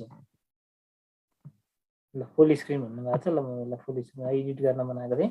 अनि त्यस पछाडि अर्को भनेको तपाईँको व्यक्तित्व विकासमा चाहिँ जोड दिने भयो यसले। र अब कसरी व्यक्तित्व कसरी राम्रो हुन्छ भने त असल चरित्र, सहिष्णुता, सदाचार, स्वविकास गर्यो भने व्यक्तित्व विकास हुन्छ भन्ने मान्छ एउटा। र अर्को केही बन्न पर्यो, असल नागरिक बन्न पर्यो। शिक्षा प्राप्त गरेपछि केही हुनु भनेको त के हो? शिक्षाको एउटा महत्त्वपूर्ण काम भनेको असल नागरिक विकास गर्नु। एउटा व्यक्ति शिक्षित भइसकेपछि उसले समाज र राष्ट्रका लागि चाहिँ के गर्नुपर्छ? योगदान दिनुपर्छ भन्ने मान्यता राखेको हुन्छ हैन। समाज र राष्ट्रका लागि चाहिँ के गर्नुपर्छ त? योगदान दिन सक्नुपर्छ भन्ने मान्यता चाहिँ यसले राख्छ। त्यसो भएर केही हुनु पर्यो, व्यक्तिको व्यक्तित्व विकास हुनु पर्यो, जस ऊ चरित्रवान, सहिष्णु, सदाचार हुनु पर्यो र उसले आफ्नो विकास आफै गर्न सक्ने पनि हुनु पर्यो। र प्लस अब व्यक्तिले समाज र राष्ट्रका लागि पनि योगदान दिन सक्नु पर्यो। र अर्को सँगै बस्नका लागि सिक्ने। यो भनेको के हो? Learning to live together. English पनि टिप्नु होला है। लर्निङ टु लिभ टुगेदर भनेको के भन्न खोजेको भने यो पृथ्वी भनेको यो सँगै बस्ने भनेको सँगै एकै ठाउँमा बस्ने चाहिँ मिलेर बस्ने भन्ने अर्थ हो। तर त्यो एउटा घर परिवारमा मात्रै होइन, यो विश्व सन्दर्भमा हेरेको यसले अलिक व्यापक अवधारणा छ। यसले भन्न खोजेको कुरा के हो भने विश्व एउटा चाहिँ के हो त? सम्पूर्ण मानव जातिको चाहिँ एउटा के हो? साझा घर हो भने अब यहाँ चाहिँ के गर्नु पर्यो? आपसी सम्बन्ध विस्तार गर्नु पर्यो, भाइचाराको सम्बन्ध हुनु पर्यो, दाजुभाइ जस्तो हुनु पर्यो, मानवता हुनु पर्यो कि भातृत्व हुनु पर्यो, भाइचारा हुनु पर्यो, अनि सह अस्तित्व हुनु पर्यो। सबैको अस्तित्व स्वीकार गर्नु पर्यो। यहाँ शक्तिशाली देशले अनि कम शक्तिशाली राष्ट्रलाई थिचोमिचो गर्ने हो भने त त्यो के भएन? प्रभावकारी भएन हैन। अनि त्यस पछाडि चाहिँ भातृत्व सबैलाई चाहिँ आफ्नै दाजुभाइ जस्तो ठान्नु पर्यो, आफ्नै आफन्त जस्तो ठान्नु पर्यो। आपसमा राम्रो सम्बन्ध हुनु पर्यो विभिन्न देशका विभिन्न नागरिकहरूका बिचमा। एउटा मानवले अर्को मानवलाई मानवको जस्तै व्यवहार गर्नु पर्यो, पशुको जस्तो व्यवहार गर्न भएन भन्ने कुरामा चाहिँ यसले जोड दिन्छ। अब यसले आपसमा मिलेर काम गर्ने वातावरण निर्माण गर्नुपर्छ भन्ने मान्यता राख्छ। हेर्नु त एक देशले अर्को देशलाई सहयोग नगर्ने हो भने के हुन्छ? तपाईँको विश्वका विभिन्न राष्ट्रहरूको अवस्था हाम्रै देशको सन्दर्भमा हेर्नुभयो भने हाम्रो देशको तपाईँको आम्दानीको कुरा, करबाट उठ्ने रकम हेर्नुभयो भने लगभग 9 अर्बको हाराहारी छ। 9 खर्ब छ हैन। 9 खर्ब जति हाम्रो के छ त? साधारण खर्च मात्रै छ। अरू भनेको कहाँबाट? ऋणबाट, विदेशी सहयोगबाट अनि विकास गर्ने त सबै हामी चाहिँ अरूबाट हात पसारेर माग्ने कुरा हो। त्यस भएर यसरी सहयोग नगरिदिने हो भने अरू राष्ट्रले ती कमजोर राष्ट्रहरू निकै पछाडि पर्छ। त्यस भएर त्यो पनि भावना चाहिँ हुनुपर्छ भन्ने हो। अनि एउटा देशबाट अर्को देशमा नगइकन अब रोजगारी भन्नुहोस्, शिक्षा भन्नुहोस्, अरू अन्य विभिन्न सम्बन्धमा वा चाहिँ कुनै भ्रमणै भन्नुहोस्, विभिन्न सन्दर्भमा विभिन्न ठाउँमा विभिन्न देशमा नगइकन अब सम्भव हुँदैन। त्यसो भएर त्यो जानका लागि, त्यसरी गर्नका लागि अब आपसमा चाहिँ के हुनु पर्यो? सम्बन्ध हुन पर्यो। यहाँनिर सामाजिक न्याय, समता, सहअस्तित्व जस्ता पक्षमा जोड दिन्छ। समाजमा न्याय हुन पर्यो। कोही मान्छेलाई अर्को मान्छेलाई हेप्ने, उसलाई पछाडि पार्ने भन्ने हुनु भएन। समता भनेको समानता भन्दा फरक सन्दर्भ हो है। आफ्नो क्षमता अनुसारको अवसर दिनु पर्यो, अवस्था अनुसारको, आवश्यकता अनुसारको अवसर दियो भने त्यो समता भयो। समानता भनेको सबैलाई एकै खालको व्यवहार गर्ने, एकै खालको व्यवहार गरेर पनि पुग्दैन के।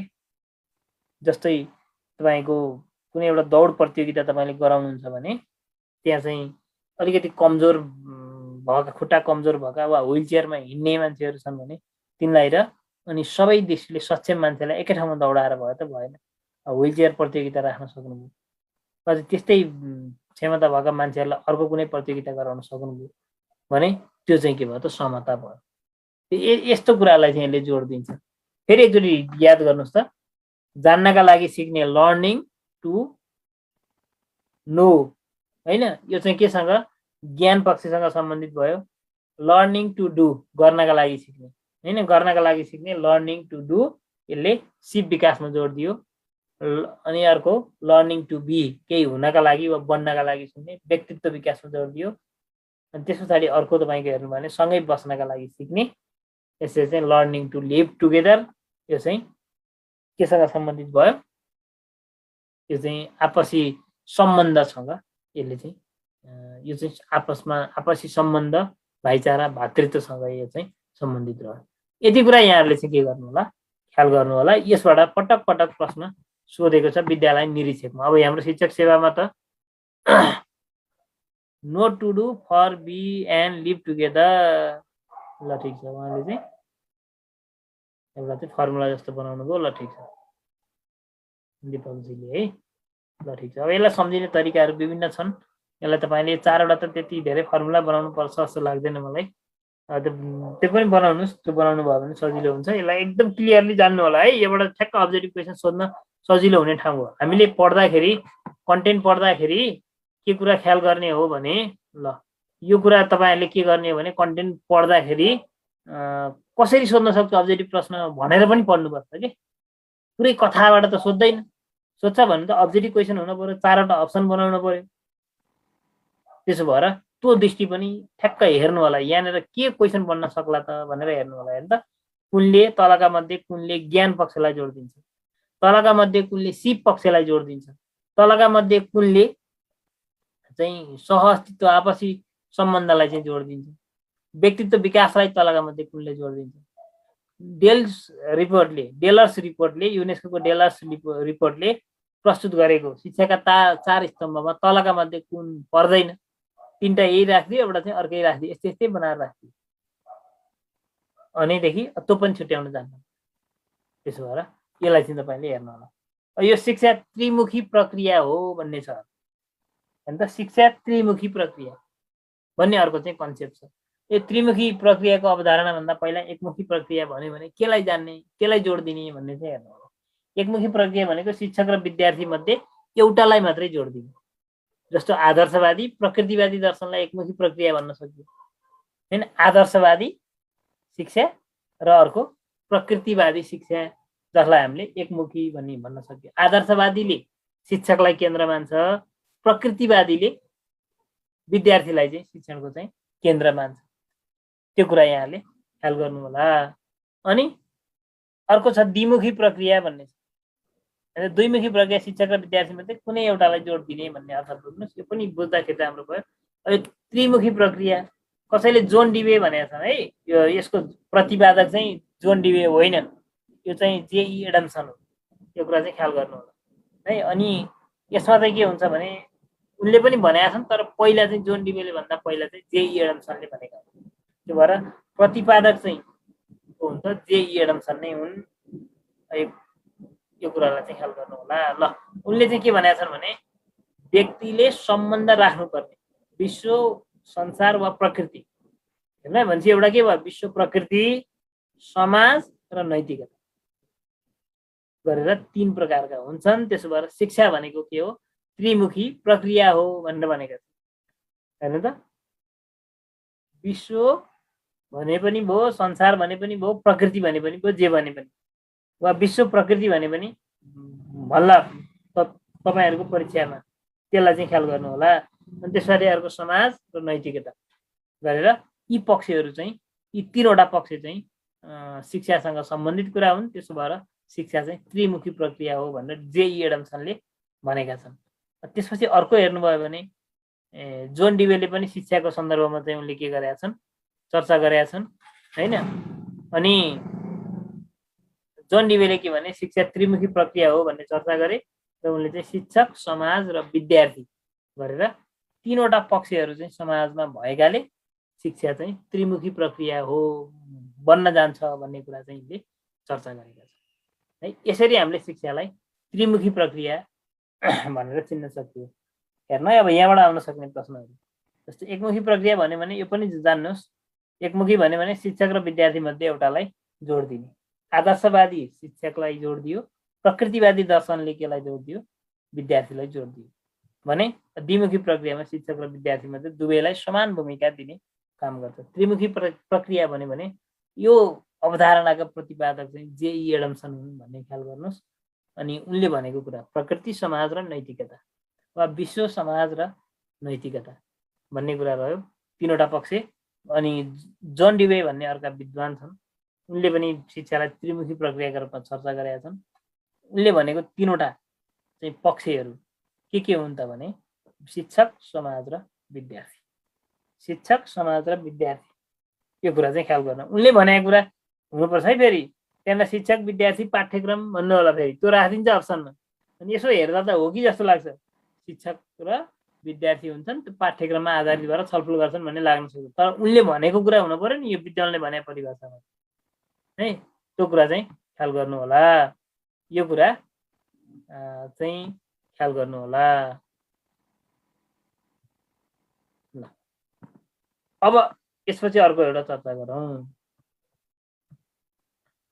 यसपछि शिक्षाको विश्लेषणात्मक अर्थमा educating the head, heart and hand is education भनेका छन्। हेर्नु त, टाउको, मन र हार्ट र हेड, के अरे educating the head, heart and hand is education. टाउको, मन भन्नुहोस् र अर्को हात। टाउको भन्नुहोस् वा मस्तिष्क भन्नुहोस्, के अरे टाउको भन्नुहोस् वा मस्तिष्क, हेड अनि हार्ट भन्नुहोस् वा मन, अनि अर्को ह्यान्ड भनेको हातलाई शिक्षित पार्ने काम भनेको शिक्षा हो भनेर डाक्टर केभिन रायन र डाक्टर थोमस लिकोनाले यो मान्यता चाहिँ अगाडि सारेका छन्, यो अवधारणा अगाडि सारेका छन्। डाक्टर केभिन रायन र डाक्टर थोमस लिकोना भन्ने विद्वानले एउटा अवधारणा अगाडि सारे, जुनमा चाहिँ उनले educating the head, heart and hand is education भनेका छन्।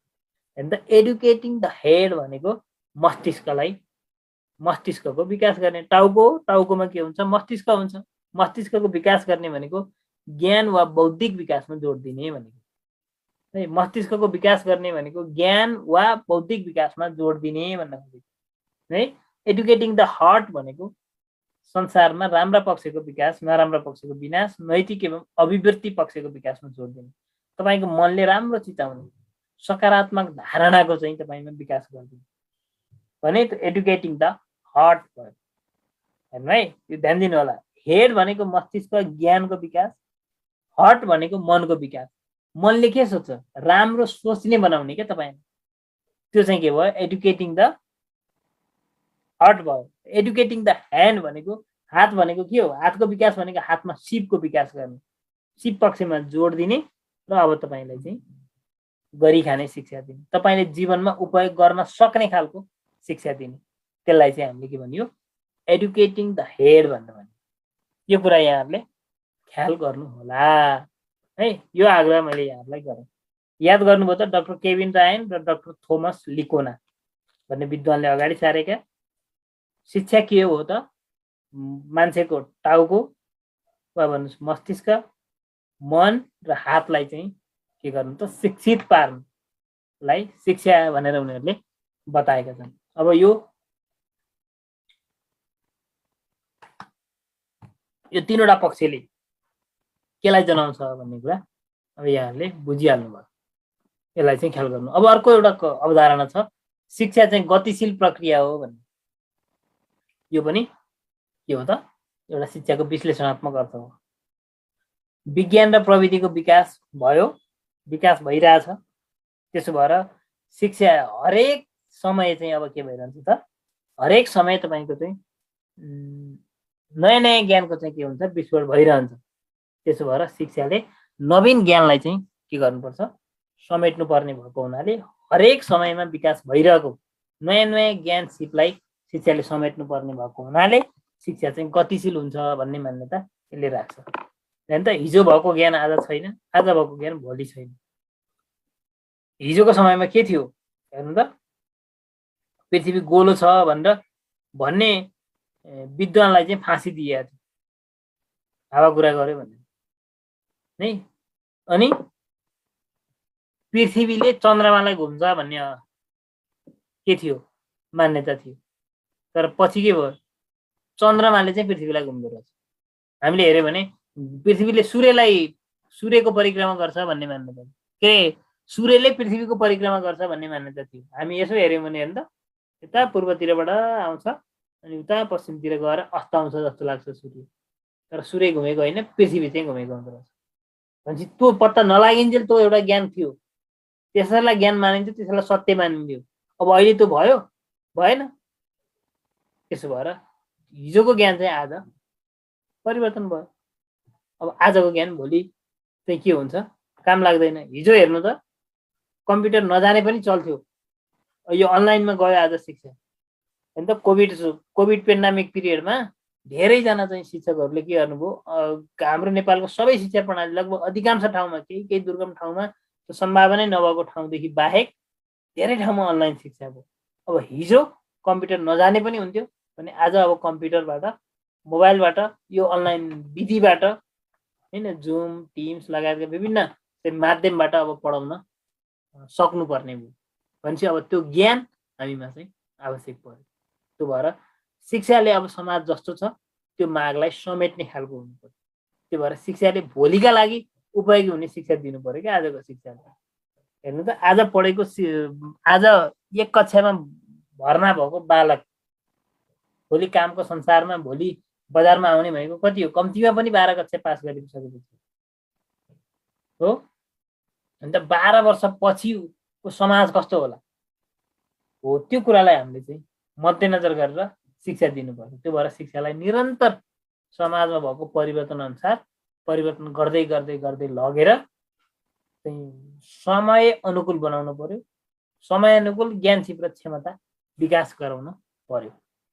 त्यो गराइयो भने बल्ल शिक्षा चाहिँ के हुन्छ त, तपाईँको प्रभावकारी बन्दछ। अन्यथा शिक्षा चाहिँ काम हुँदैन। अब यसरी प्रभावकारी बनाउनु पर्ने भएको हुनाले शिक्षा के हुने भयो त, गतिशील हुने भयो। यो कुरा हामीले ख्याल गर्नु। अब विद्यालय शिक्षासँग मात्र शिक्षाको अर्थ सीमित छैन, यो पनि विश्लेषणात्मक अर्थ हो। अन्त विद्यालय मात्रै नहेरिकन ज्ञान आर्जन हो, व्यापक ढङ्गबाट हुन्छ भन्ने अर्थ पनि हामीले यसलाई चाहिँ लिन सक्यो। एउटा अर्को सामाजिक प्रक्रियाका रूपमा शिक्षालाई लिइन्छ। अन्त मान्छे तपाईँको चाहिँ के हुन्छ, मान्छे तपाईँको के हुन्छ, समाजमा जन्मिन्छ, सामाजिक प्राणी हो, समाजमा जन्मिन्छ। शिक्षा लिने दिने प्रक्रिया पनि समाजमै हुन्छ हेर्नु है। शिक्षा दिने शिक्षक समाजकै व्यक्ति, विद्यालय स्थापना गर्ने व्यक्ति समाजकै व्यक्ति, शिक्षा लिने विद्यार्थी समाजकै व्यक्ति। त्यो विद्यार्थीले भोलि आर्जन गरेर हेर्नु है, ज्ञान आर्जन गरेर विद्यालयबाट केही कुरा सिकेर अनि भोलि गर्ने काम कहाँका लागि हो त, समाज र राष्ट्रकै लागि हो, समाजकै लागि हो। त्यसो भएर एउटा सामाजिक प्रक्रिया हो, समाजमा हुने एउटा प्रक्रिया हो है। यो कुरा चाहिँ यहाँले ख्याल गर्नु होला। त्यसो भएर शिक्षालाई के गर्नु पर्यो भने बालबालिकालाई समाजमा चाहिँ समायोजित हुन सक्ने खालको शिक्षा दिनु पर्यो। बालबालिकालाई के गर्नु पर्यो त, समाजमा समायोजित गराउने खालको शिक्षा दिनु पर्यो पहिलो कुरा। अनि अर्को कुरा के गर्नु पर्यो त, समाजको मूल्य मान्यता अनुसारको शिक्षा दिनु पर्यो। समाजको मूल्य मान्यता भन्दा फरक खालको, समाजको मूल्य मान्यताको विरुद्धमा लाग्ने खालको शिक्षा यदि हामीले दियौँ भने त्यो शिक्षा प्रभावकारी हुन सक्दैन।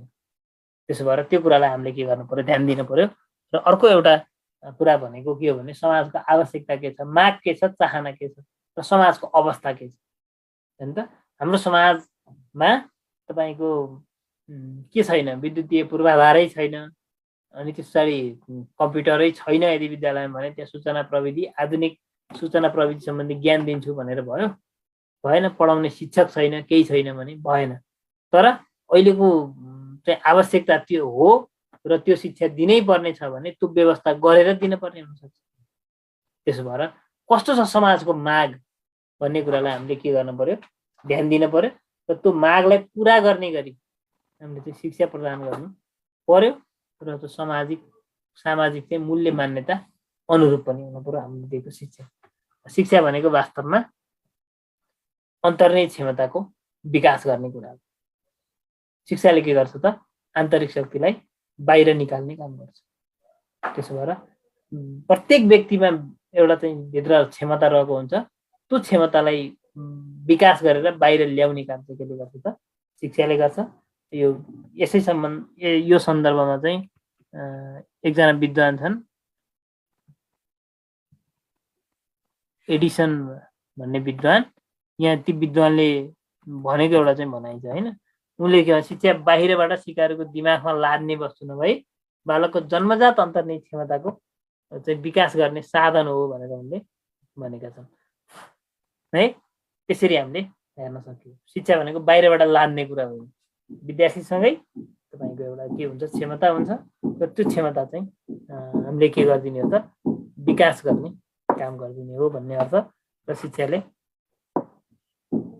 बालबालिकाको के गर्छ त सर्वाङ्गीण पक्षको विकास गर्छ। एउटा दुईटा पक्ष शारीरिक र मानसिक मात्रै गर्ने होइन, सबै पक्षको चाहिँ विकास गर्छ नि। यो कुरा चाहिँ हामीले जान्नु पर्यो। अझ सर्वाङ्गीण पक्षको विकासभित्र के पर्यो त शारीरिक, मानसिक, भाषिक, बौद्धिक, आध्यात्मिक, नैतिक, सामाजिक होइन, आर्थिक आदि विभिन्न पक्षहरू परे होइन। टिपी ननले चाहिँ वैयक्तिकताको पूर्ण विकास शिक्षा हो भनेका छन्। त्यो कुरा अलिकति केसँग यो सर्वाङ्गीण विकाससँग मेल खायो। अर्का विद्वान जोन डिवेले व्यक्तिको सम्पूर्ण क्षमताको विकासको रूपमा शिक्षालाई दिएका छन् होइन। यो पनि सर्वाङ्गीण विकाससँग चाहिँ मेल खायो भने अर्को विद्वान कमेनियसले चाहिँ पूर्ण मानवको विकासको रूपमा शिक्षालाई दिएका छन्। यो पनि व्यक्तित्व विकाससँग चाहिँ के रह्यो त सम्बन्धित रह्यो है। यति कुरा यहाँहरूले ख्याल गर्नु पर्यो है। एकजना साथीले के सोध्नु भएको छ भने यो विश्लेषणात्मक अर्थ के हुन् भनेर सोध्दैन भन्नुभयो, सोध्दैन है त। यो एनालाइटिकल मिनिङ कुन हो भनेर सोध्छ भन्नुभएको छ है। सोध्न सक्छ कि सक्दैन भन्नुभएको छ दिपकजीले। त्यसरी सोध्दैन प्रश्न है। यसबाट हामीलाई सोध्ने प्रश्न भनेको कस्तो हुन्छ भने हामीलाई यसबाट सोध्न सक्ने प्रश्न भनेको जस्तो सर्वाङ्गीण विकासकोबाट सोध्न सक्यो, जस्तो चाहिँ 4 पिलर अफ एजुकेसन वा डेलर्स रिपोर्टको कुरा सोध्न सक्ने हो होइन।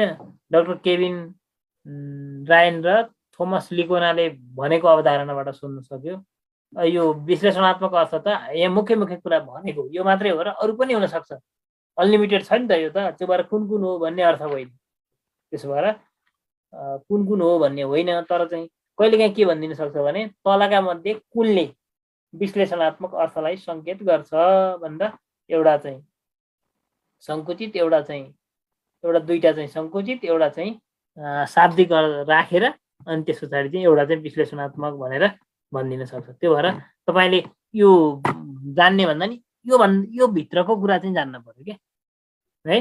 त्यसलाई चाहिँ त्यसरी यहाँहरूले हेर्ने काम गर्नु पर्यो। ल मोडल क्वेसन गरौँ न है भन्नुभएको। ए मजाले तपाईँहरूको चाहिँ डेली टेस्टै हुन्छ यो। कहिलेकाहीँ यो सब्जेक्ट चेन्ज हुँदाखेरि नहुने कुरा अलग रह्यो होइन। भोलि तपाईँहरूले मोडल यही पढेको पार्टबाट तपाईँले चाहिँ मोडल टेस्ट गर्नुहुन्छ भोलि है। चिन्ता नगर्नु। तपाईँहरूले यो के गर्नुहुन्छ, यो सामग्री पनि पाउनुहुन्छ अनि तपाईँले के गर्नुहुन्छ डेली टेस्ट पनि गर्नुहुन्छ अनि साप्ताहिक रूपमा फेरि त्यो फुल सेटको अभ्यास पनि गर्नुहुन्छ।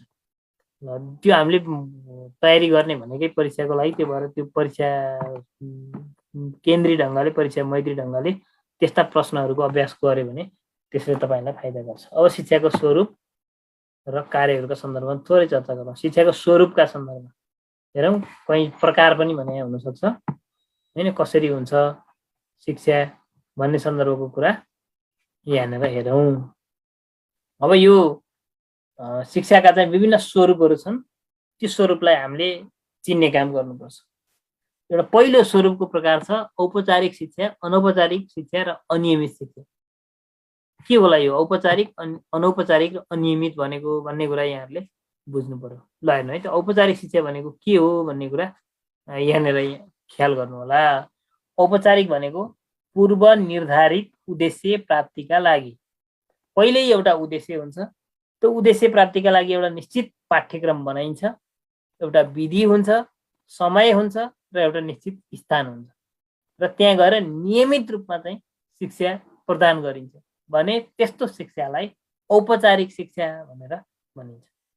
अन्त पूर्व निर्धारित उद्देश्य हुन्छ, उद्देश्य प्राप्तिका लागि निश्चित पाठ्यक्रम हुन्छ, त्यो पाठ्यक्रम हुन्छ अनि त्यो पाठ्यक्रममा आधारित भएर त्यो पाठ्यक्रमले निर्देश गरेको विधिमा, त्यो पाठ्यक्रमले निर्देश गरेको एउटा चाहिँ सामग्रीहरू प्रयोग गरेर शिक्षा आर्जन गर्ने काम गरिन्छ भने त्यस्तो शिक्षालाई के भनिन्छ त औपचारिक शिक्षा भनेर भनिन्छ। सबै कुरा तोकिएको हुँदैन। हाम्रो विद्यालय शिक्षा हेर्नु त, एउटा शिक्षाको राष्ट्रिय उद्देश्य हुन्छ। राष्ट्रिय उद्देश्य हासिल गर्नको लागि तहगत उद्देश्य बनाइएको हुन्छ। तहगत उद्देश्य हासिल गर्नको लागि के गरिन्छ त त्यो तहगत उद्देश्य अनुसार विषयगत तहगत उद्देश्य हुन्छ अनि त्यसका चाहिँ आधारमा चाहिँ के हुन्छ अनि बल्ल हाम्रो विषयगत पाठ्यक्रम बन्छ।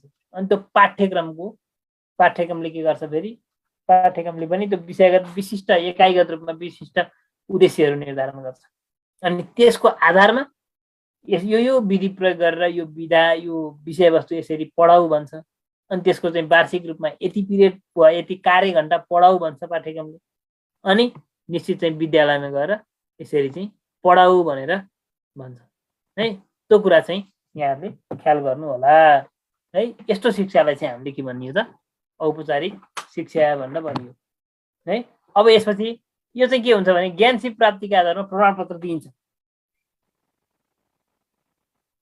यदि त्यो पढेको मान्छेलाई अब के गरिन्छ निश्चित आधारमा कति ज्ञान सिक्यो कति सिप सिक्यो भनेर परीक्षा लिइन्छ। अनि त्यो परीक्षाका आधारमा चाहिँ प्रमाणपत्र दिइन्छ। अनि यति पास गरेँ मैले भन्छ उसले प्रमाणपत्रका आधारमा यो औपचारिक शिक्षामा।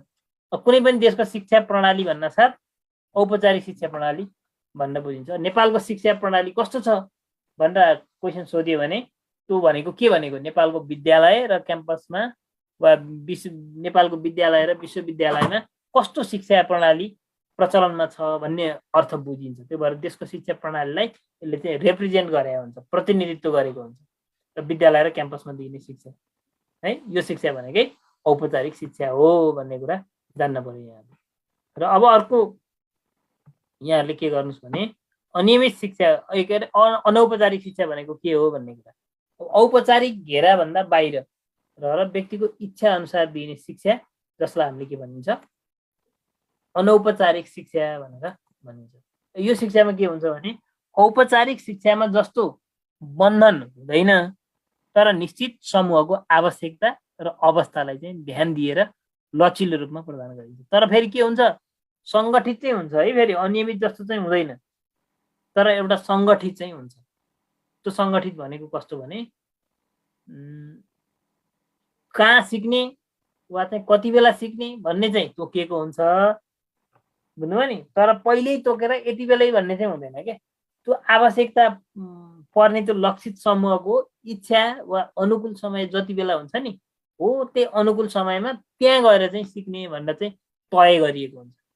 जस्तो हो उदाहरणको लागि प्रौढ शिक्षा होइन। प्रौढ शिक्षा तपाईँहरूले हेर्न सक्नुहुन्छ। प्रौढ शिक्षा कसको लागि विशेष त तपाईँको आमाहरूको लागि थियो एकचोटि र बा आमाहरू सबैले सिक्न पाउने भन्ने थियो प्रौढ शिक्षा। अनि त्यो शिक्षा कस्तो थियो एकछिनको लागि हेर्नु त।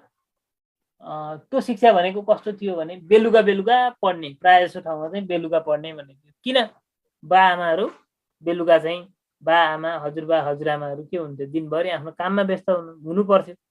अनि त्यस पछाडि बेलुका फुर्सदको समयमा पढ्ने खालको भयो। तपाईँ कम्प्युटर सिक्न चाहनुभयो कम्प्युटर सिक्ने मान्छेहरू हामी बिहानमा फुर्सद छ भनेर बिहान फुर्सद हुनेले बिहान पढ्नुहुन्छ, दिउँसो फुर्सद हुनेले दिउँसो गएर त कम्प्युटर इन्स्टिट्युटमा गएर सिक्नुहुन्छ, बेलुका हुनेले बेलुका सिक्नुहुन्छ। तपाईँ डान्स सिक्न चाहनुभयो भने कति बेला तपाईँको पाएको छ त्यो मिल्ने समूहहरू मिलेर अनि त्यस पछाडि चाहिँ सिक्नुभयो भने त्यो चाहिँ के भयो त तपाईँको अनौपचारिक भयो। त्यसो भएर बन्धन हुँदैन तर निश्चित समूहको आवश्यकता अनुसार तपाईँले चाहिँ के गर्न सक्नुहुन्छ यस किसिमको शिक्षा लिन सक्नुहुन्छ। समान समूहका लागि सङ्गठित गरिदिने शिक्षा। अब यहाँ प्रमाणपत्रधारी शिक्षक आवश्यक पर्दैन। विद्यालयमा त के हुन्छ औपचारिक शिक्षामा प्रमाणपत्रधारी शिक्षक चाहियो। प्राथमिक तहमा पढाउनको लागि कक्षा 12 वा ससोराको उत्तीर्ण गरेको भन्ने छ होइन। त्यस पछाडि अर्को तपाईँले हेर्नुभयो भने 9-10 कक्षा पढाउनको लागि के गर्नु पर्यो ब्याचलर पास गरेको हुनु पर्यो। त्योभन्दा माथिले 11-12 वा विश्वविद्यालय तहमा शिक्षण गर्नको लागि के गर्नु पर्यो त अब त्यहाँ स्नातकोत्तर तहको उत्तीर्ण गरेको हुनु पर्यो भन्ने एउटा चाहिँ योग्यता निर्धारण गरिएको छ। त्यो योग्यता अनुसारको चाहिँ प्रमाणपत्र भएको व्यक्तिमा चाहिँ पढाउन सक्छ। तर तपाईँलाई चाहिँ डान्स सिकाउने मान्छे, तपाईँलाई कम्प्युटर सिकाउने मान्छे, तपाईँलाई मुढा बुन्न सिकाउने मान्छेसँग प्रमाणपत्र नभए पनि चल्छ। यो कुरा तपाईँहरूले ख्याल गर्नु होला अनौपचारिक शिक्षाको सन्दर्भमा। अब अर्को अनियमित शिक्षा भन्ने। अनियमित शिक्षा भनेको कस्तो शिक्षा हो भने ल हेर्नुहोस् अनियमित शिक्षा भनेको अचेतन र आकस्मिक रूपमा हुने शिक्षा हो हैन। तपाईले म शिक्षा आर्जन गर्दैछु अब म यो शिक्षा लिन जान्छु भनेर सोच्नुहुन्न। त्यो नसोचिकनै तपाईँको बिना योजना तपाईँले कुनै ज्ञान हासिल गर्नुहुन्छ भने त्यसलाई अनियमित शिक्षा भनेर भनिन्छ। त्यो कुनै पनि समयमा हुन सक्छ, कुनै पनि अवस्था र उमेरमा समेत प्राप्त हुन सक्छ यस्तो शिक्षा। अघि नै मैले भनेको थिएँ नि, तपाईँ सडकमा यात्रा गर्दै हुनुहुन्छ, त्यहाँनिर जेब्रा क्रसिङ नभएको ठाउँबाट कुनै मान्छेले बाटो क्रस गर्दै थियो अनि उसले चाहिँ के गर्यो, उसलाई चाहिँ आएर गाडीले ठक्कर दियो र ऊ दुर्घटनामा पर्यो भने अब तपाईँले के कुरा सिक्नुभयो भन्नुहोस् त? जेब्रा क्रसिङ नभएको ठाउँबाट यदि हामीले यात्रा गऱ्यौँ भने त्यो बाटो काट्न थाल्यो भने दुर्घटना हुन सक्छ भन्ने कुरा तपाईँले सिक्नुभयो, तपाईँले जान्नुभयो। त्यो नै के हो त? ज्ञान हो, त्यो शिक्षा हो। त्यो तपाईँ आज म यो समयमा त्यो ठाउँमा गएर यो कुरा सिक्छु, त्यहाँ यस्तो चाहिँ दुर्घटना हुन्छ भन्ने तपाईँलाई के थिएन? थाहा थिएन। त्यसो भएर त्यो शिक्षा के भयो त? अब अनियमित शिक्षा भयो, किनभने कुनै योजना थिएन, कुनै समय निर्धारण गरिएको थिएन। तपाईँ त्यो कुरा सिक्नलाई कति वर्षको हुनुपर्छ भन्ने योग्यता तोकिया छैन। तर उता औपचारिक शिक्षामा हेर्नु त, 6 वर्ष पुरा भएको बालक 1 कक्षामा भर्ना हुन्छ भन्ने कुरा थियो। त्यो योग्यता हुनु पर्यो नि। त्यो योग्यता नभएको मान्छे अब त्यहाँ चाहिँ प्रवेश गर्न पाउँदैन। त्यो वर्ष पुरा भएन भने त्यहाँ भर्ना नलिने भन्ने छ, होइन?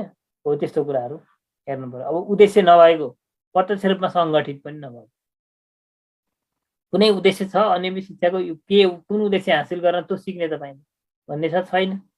त्यो सङ्गठितै छैन। कहाँ कति बेला सिक्ने भन्ने कुरै छैन। तपाईँ के गर्न सक्नुहुन्छ त? आफ्नो तरिकाले सिक्न सक्नुहुन्छ। तपाईँ बसमा यात्रा गर्दै हुनुहुन्थ्यो, तपाईँले एफएम सुन्नुभयो, कुनै एउटा ज्ञानमूलक कार्यक्रम बज्यो त्यहाँनिर, त्यसबाट तपाईँले केही कुरा सिक्नुभयो, त्यही शिक्षा हो। त्यो अनियमित ढङ्गबाट तपाईँले सिक्नुभयो। अब यहाँनिर के हेर्नु त, केही पनि चाहिए, शिक्षक, विद्यार्थी, कक्षा कोठा, पाठ्यक्रम, मूल्याङ्कन, केही पनि कुरा आवश्यकता परेन। कुनै घटना, क्रियाकलाप, सञ्चारका माध्यम, अनुभव आदिबाट प्राप्त हुने शिक्षा, जसलाई हामीले अनियमित भनेर भन्न सकियो है। अब यहाँनिर कस्तो क्वेसन आएको छ भन्दाखेरि, पहिलाको तपाईँको यो चाहिँ अब हामीले हेर्ने रेफरेन्स भनेको के हो भने, यो शिक्षक सेवा आयोगमा यो विषयवस्तुहरू चाहिँ पहिलो पटक चाहिँ यस्तो विषयवस्तु समावेश भएको छ। कोही कोही त छ फेरि, जस्तो शिक्षाको विकासको कुरा आयो भने त्यो पहिला पनि थियो। अब यो पहिलो पटक भएकोमा चाहिँ हामीले यही टपिक्सको क्वेसनहरू, मोडल क्वेसन हेर्नु पर्यो भने विद्यालय निरीक्षकको प्रश्नहरू तपाईँहरूले हेर्न सक्नुहुन्छ है। विद्यालय निरीक्षकको प्रश्न हेर्न सक्नुहुन्छ होइन। अहिले चाहिँ यो प्रदेशगत रूपमा भएका यी प्राविधिक सहायक होइन, प्रासका कोर्सतिर भएका यी विषयसँग सम्बन्धितका केही मोडल क्वेसनहरू हेर्न सक्नुहुन्छ है। त्यसो भएर त्यहाँनिर हेर्दाखेरि तलका मध्ये कुनले औपचारिक शिक्षालाई जनाउँछ, कुनले जनाउँदैन भन्ने टाइपको प्रश्न, कुन अनियमित शिक्षासँग, अनियमित शिक्षाको विशेषता हो, कुन होइन, अन्त यस्तोबाट हुने अचेतन र आकस्मिक रूपमा प्राप्त हुने शिक्षा भन्यो। कुन अनियमित शिक्षासँग सम्बन्धित छ वा छैन भन्यो भने, कुन अनियमित शिक्षासँग सम्बन्धित छैन भन्यो भने अचेतन वा आकस्मिक रूपमा प्राप्त हुने, कुनै पनि समय र अवस्थामा सिक्न सकिने, कुनै विद्यार्थी, कक्षा कोठा, पाठ्यक्रम, मूल्याङ्कनको आवश्यकता नपर्ने, अनि समान आवश्यकता भएका मान्छेहरूका लागि सङ्गठित हुने भन्यो भने, अब कुन आवश्यक छैन भन्दा त्यो अन्तिममा भएको सङ्गठित हुने भन्ने कुरा चाहिँ मिलेन यसमा। त्यसो भएर यसरी पनि यहाँहरूले जान्नु पर्यो। अन्त औपचारिक शिक्षामा के भयो भने त, सबै कुरा औपचारिक पूर्व निर्धारित भयो, योजनाबद्ध भयो, सङ्गठित भयो, ज्ञान प्राप्तिका लागि भयो, प्रमाणपत्र दिइने भयो, देशको शिक्षा प्रणालीको रिप्रेजेन्ट गर्ने है। अब अनौपचारिक शिक्षाले के गर्ने भयो? औपचारिक भन्दा बाहिरको शिक्षा प्रणाली भयो। यसले के गर्छ त, तपाईँको इच्छा अनुसार, व्यक्तिको इच्छा अनुसार दिने खालको चाहिँ के भयो? शिक्षा भयो। अब यसले चाहिँ तपाईँको के गरिदिने भयो त, अब समान उद्देश्य भएका मान्छेहरू आपसमा सङ्गठित भएर सिक्न मिल्ने भयो भने। अब अर्को तपाईँको चाहिँ अनियमितमा त अब सङ्गठितै नहुने भयो है। यो कुरालाई यहाँहरूले ख्याल गर्नु होला। अनि अर्को फेरि यहाँनिर इन्फर्मल र नन फर्मल भन्ने छ, यो चाहिँ यहाँहरूले ख्याल गर्नु होला। इन्फर्मल भनेको अनौपचारिक, नन फर्मल भनेको अनियमित है। इन र नन भन्ने ख्याल गर्नु होला। यो कुरा मैले यहाँहरूलाई अनुरोध गरेँ। ल अब यसपछि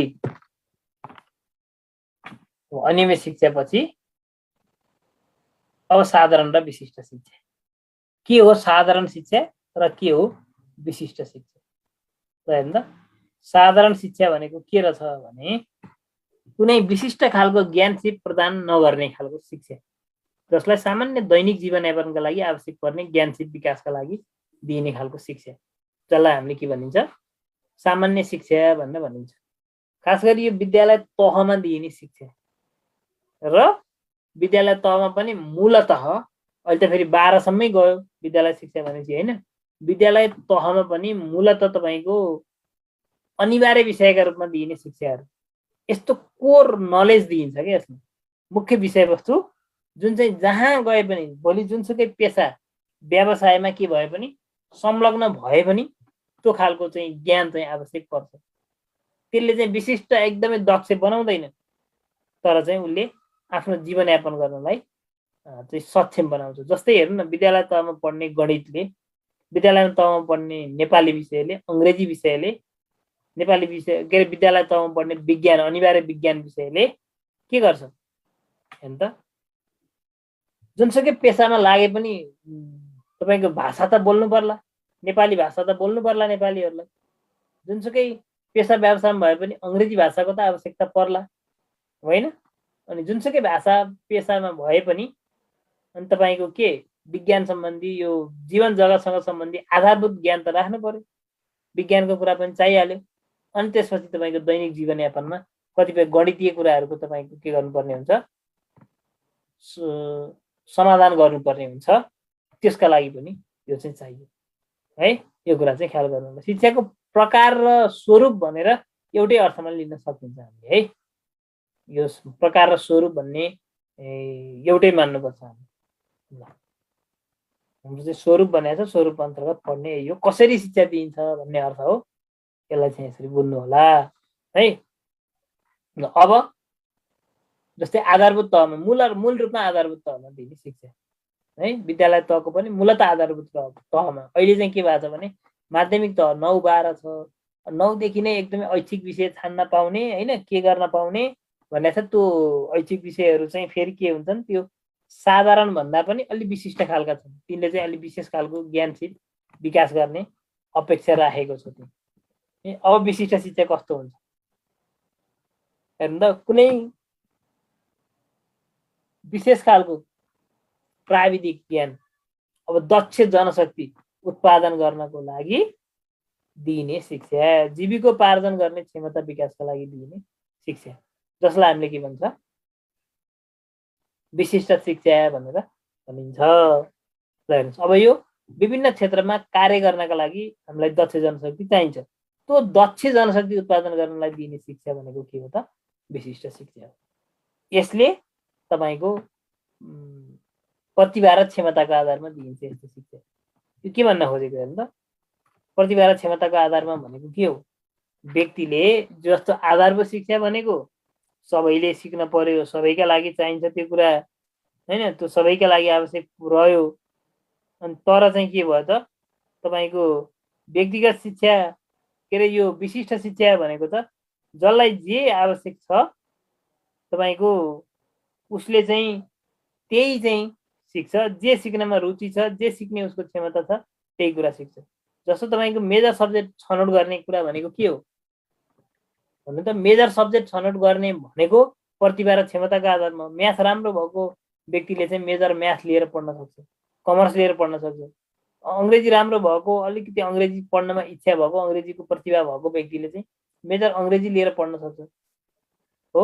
विज्ञान भएको, विज्ञानमा चाहिँ राम्रो क्षमता भएको मान्छेले विज्ञान विषय लिएर पढ्न सक्छ भनेपछि यो विशिष्ट शिक्षा लिने भनेको विशिष्ट प्रतिभा क्षमताको आधारमा लिने हो। यसले चाहिँ के गर्छ भने विभिन्न क्षेत्रका लागि काम गर्ने जनशक्ति उत्पादन गर्छ। हेर्नु त, शिक्षा फ्याकल्टी पढ्यो रोज्यो भने ऊ शिक्षा शिक्षक बन्ने भयो, शिक्षा क्षेत्रको कर्मचारी बन्न सक्ने भयो हो। म्यानेजमेन्ट पढ्यो भने उसले चाहिँ विभिन्न चाहिँ ब्याङ्किङ सेक्टरहरूमा निजी चाहिँ सङ्घ संस्थाहरूमा समेत उसले चाहिँ काम गर्न सक्ने भयो। यसरी चाहिँ उसले के गर्न सक्छ, शिक्षा लिन सक्छ। जस्तै हेर्नु त शिक्षक, डाक्टर, इन्जिनियर आदिलाई दिने शिक्षा, जसलाई हामीले विशिष्ट शिक्षा भनेर भनिन्छ। साधारण भनेको सबैलाई चाहिने खालको बेसिक नलेज दिने कुरा भयो, जुन चाहिँ केमा आधारित भयो त, आधारभूत तहमा दिने शिक्षा भयो, त्यो अनिवार्य विषयहरूमा दिने शिक्षा, जसलाई हामीले साधारण शिक्षा भन्छौँ भने। अर्को विशिष्ट शिक्षा भनेको के हो भने विशेष खालको प्राविधिक ज्ञान सिप विकास गर्नलाई दिने खालको शिक्षा, जसलाई हामीले के भन्छौँ, विशिष्ट खालको शिक्षा भनेर भन्छौँ। ल अब अर्को हेर्नुहोस् है त। अब अर्को के छ भने प्रत्यक्ष र अप्रत्यक्षलाई च्याट बक्समा सोधिरहनु भएको छ, प्रत्यक्ष र अप्रत्यक्ष शिक्षाको बारेमा भनिदिनु भनेर। आइहाल्छ है, हतार नगर्नु होला, यो सकिँदाखेरि केही छुट्यो भने अनि भन्नु होला। प्रत्यक्ष र अप्रत्यक्ष शिक्षाको बारेमा भनिदिनु न सर भन्नुभएको छ एकजना साथीले। ल अब यही भन्दैछु है। अब प्रत्यक्ष रूपमा प्राप्त देखेर हैन, अनुभव गरेर, हेरेर, सुनेर अनि व्यवहारमा परिवर्तन ल्याउने शिक्षा चाहिँ के हो त, प्रत्यक्ष शिक्षा हो हैन। अब यसमा के हुन्छ, प्रत्यक्ष शिक्षा भनेको तपाईको प्रत्यक्ष रूपमा बालबालिकाले देखेर, सुनेर, अनुभव गरेर हासिल गर्छन्। अब यो अलिकति के छ भने औपचारिक र अनियमितसँग केही चाहिँ मेल खान्छ है, प्रत्यक्ष र अप्रत्यक्ष शिक्षा भनेको। जस्तो तपाईको प्रत्यक्षमा के हुन्छ भने एउटा उसले देख्ने, अनुभव गर्ने हैन, गर्ने, हेर्ने, सुन्ने अवसर प्राप्त गर्छ, त्यसबाट चाहिँ सिक्छ। अनि घर परिवार साथीभाइसँगको भेटघाट, अन्तर्क्रिया, भाषण सुनेर गोष्ठीमा सहभागी भएर सिक्छ हैन। औपचारिक शिक्षालाई पनि केही हदसम्म प्रत्यक्ष शिक्षा मान्न सकियो। र अप्रत्यक्ष शिक्षा भन्ने हुन्छ अर्को। अप्रत्यक्ष शिक्षा भनेको स्वतन्त्र रूपमा सिक्ने खालको शिक्षा, औपचारिकता पनि हुँदैन, पूर्व निर्धारित कार्यक्रम योजना पनि हुँदैन। यसो हेर्दा अनियमित जस्तो छ, तर उसले प्रत्यक्ष नभइकन एकदम घुमाउरो तरिकाबाट चाहिँ उसले सिकेको हुन्छ। अनियमित टाइपको हुन्छ क्या, योजना पनि हुँदैन, केही पनि हुँदैन। यो कसरी सिक्छ त त्यसो भए हैन। अनियमित सँग चाहिँ के फरक भयो भन्ने चाहिँ हामीले चाहिँ जान्न पर्यो हैन त। अप्रत्यक्ष शिक्षा, अब अप्रत्यक्ष शिक्षाले के गर्छ भने बालबालिकाले आफ्नै तरिकाले सिक्छ। सिक्छु भनेर पनि सिक्दैन हैन, उसले चाहिँ सिक्छु भनेर पनि सिक्दैन, ऊ आफ्नै तरिकाले चाहिँ सिक्ने काम गर्छ। सिक्दैछु भन्ने कुरा पनि उसलाई थाहा हुँदैन कि हेर्नु है, सिक्दैछु भन्ने कुरा पनि थाहा हुँदैन। जस्तो हो एउटा बालकले, एउटा बच्चाले मोबाइल चलायो, चलाउने क्रममा उसले चाहिँ सिक्यो केही कुरा, वा कुनै कुरामा चाहिँ सहभागी भएर उसले चाहिँ सिक्यो भने त्यो सिक्छु भन्ने योजना पनि छैन, केही पनि छैन भने त्यो चाहिँ के भयो त, अप्रत्यक्ष शिक्षा भयो। तर ऊ चाहिँ प्रत्यक्ष रूपमा उसले सिक्यो, प्रत्यक्ष भयो। अप्रत्यक्ष रूपमै उसले सिकेन, अप्रत्यक्ष ढङ्गबाट चाहिँ सिक्ने काम गर्यो भने त्यो चाहिँ अप्रत्यक्ष शिक्षा भयो है। अब त्यस पछाडि अर्को छ सकारात्मक शिक्षा र नकारात्मक शिक्षा। हेर्नु है, यो सकारात्मक र नकारात्मक शिक्षा भन्नेलाई अब यहाँहरूले चाहिँ बुझ्न पर्यो। नकारात्मक पनि हुन्छ र भन्ने लाग्न सक्छ है यहाँहरूलाई, नकारात्मक पनि हुन्छ है त, के हुन्छ भन्ने कुरा अब यहाँनिर हेर्नु।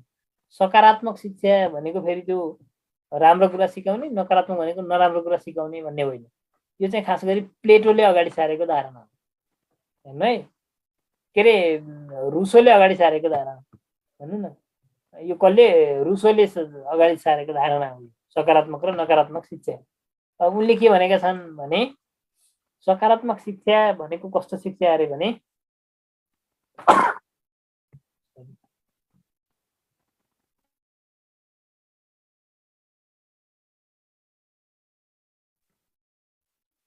ल हेर्नु त, प्लेटोका अनुसार, के अरे रुसोका अनुसार, प्लेटो भने मैले, रुसोले के भनेका छन् भने सकारात्मक शिक्षा भनेको समाजको स्थापित आदर्श मान्यता, संस्कार आदिमा आधारित भएर दिने शिक्षा चाहिँ के हो त?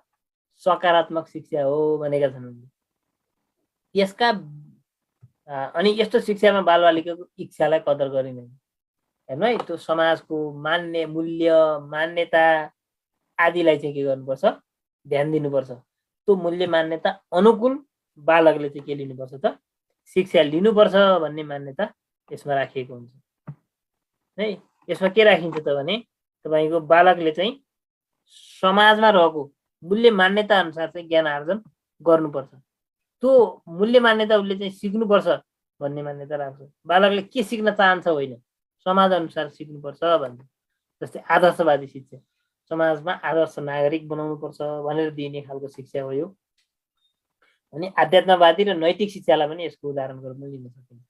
होइन त, आध्यात्मवादी शिक्षा आध्यात्मिक चेतनाको विकास गर्नलाई दिने खालको शिक्षा हो यो। अब यसमा के हुन्छ भन्नुहुन्छ भने नैतिक कुरा सिकाइन्छ, आध्यात्मवादी कुरा सिकाइन्छ र एउटा आदर्श नागरिक बनाउनका लागि जोड दिइन्छ। यो शिक्षा भनेको तपाईँको चाहिँ सकारात्मक शिक्षा हो।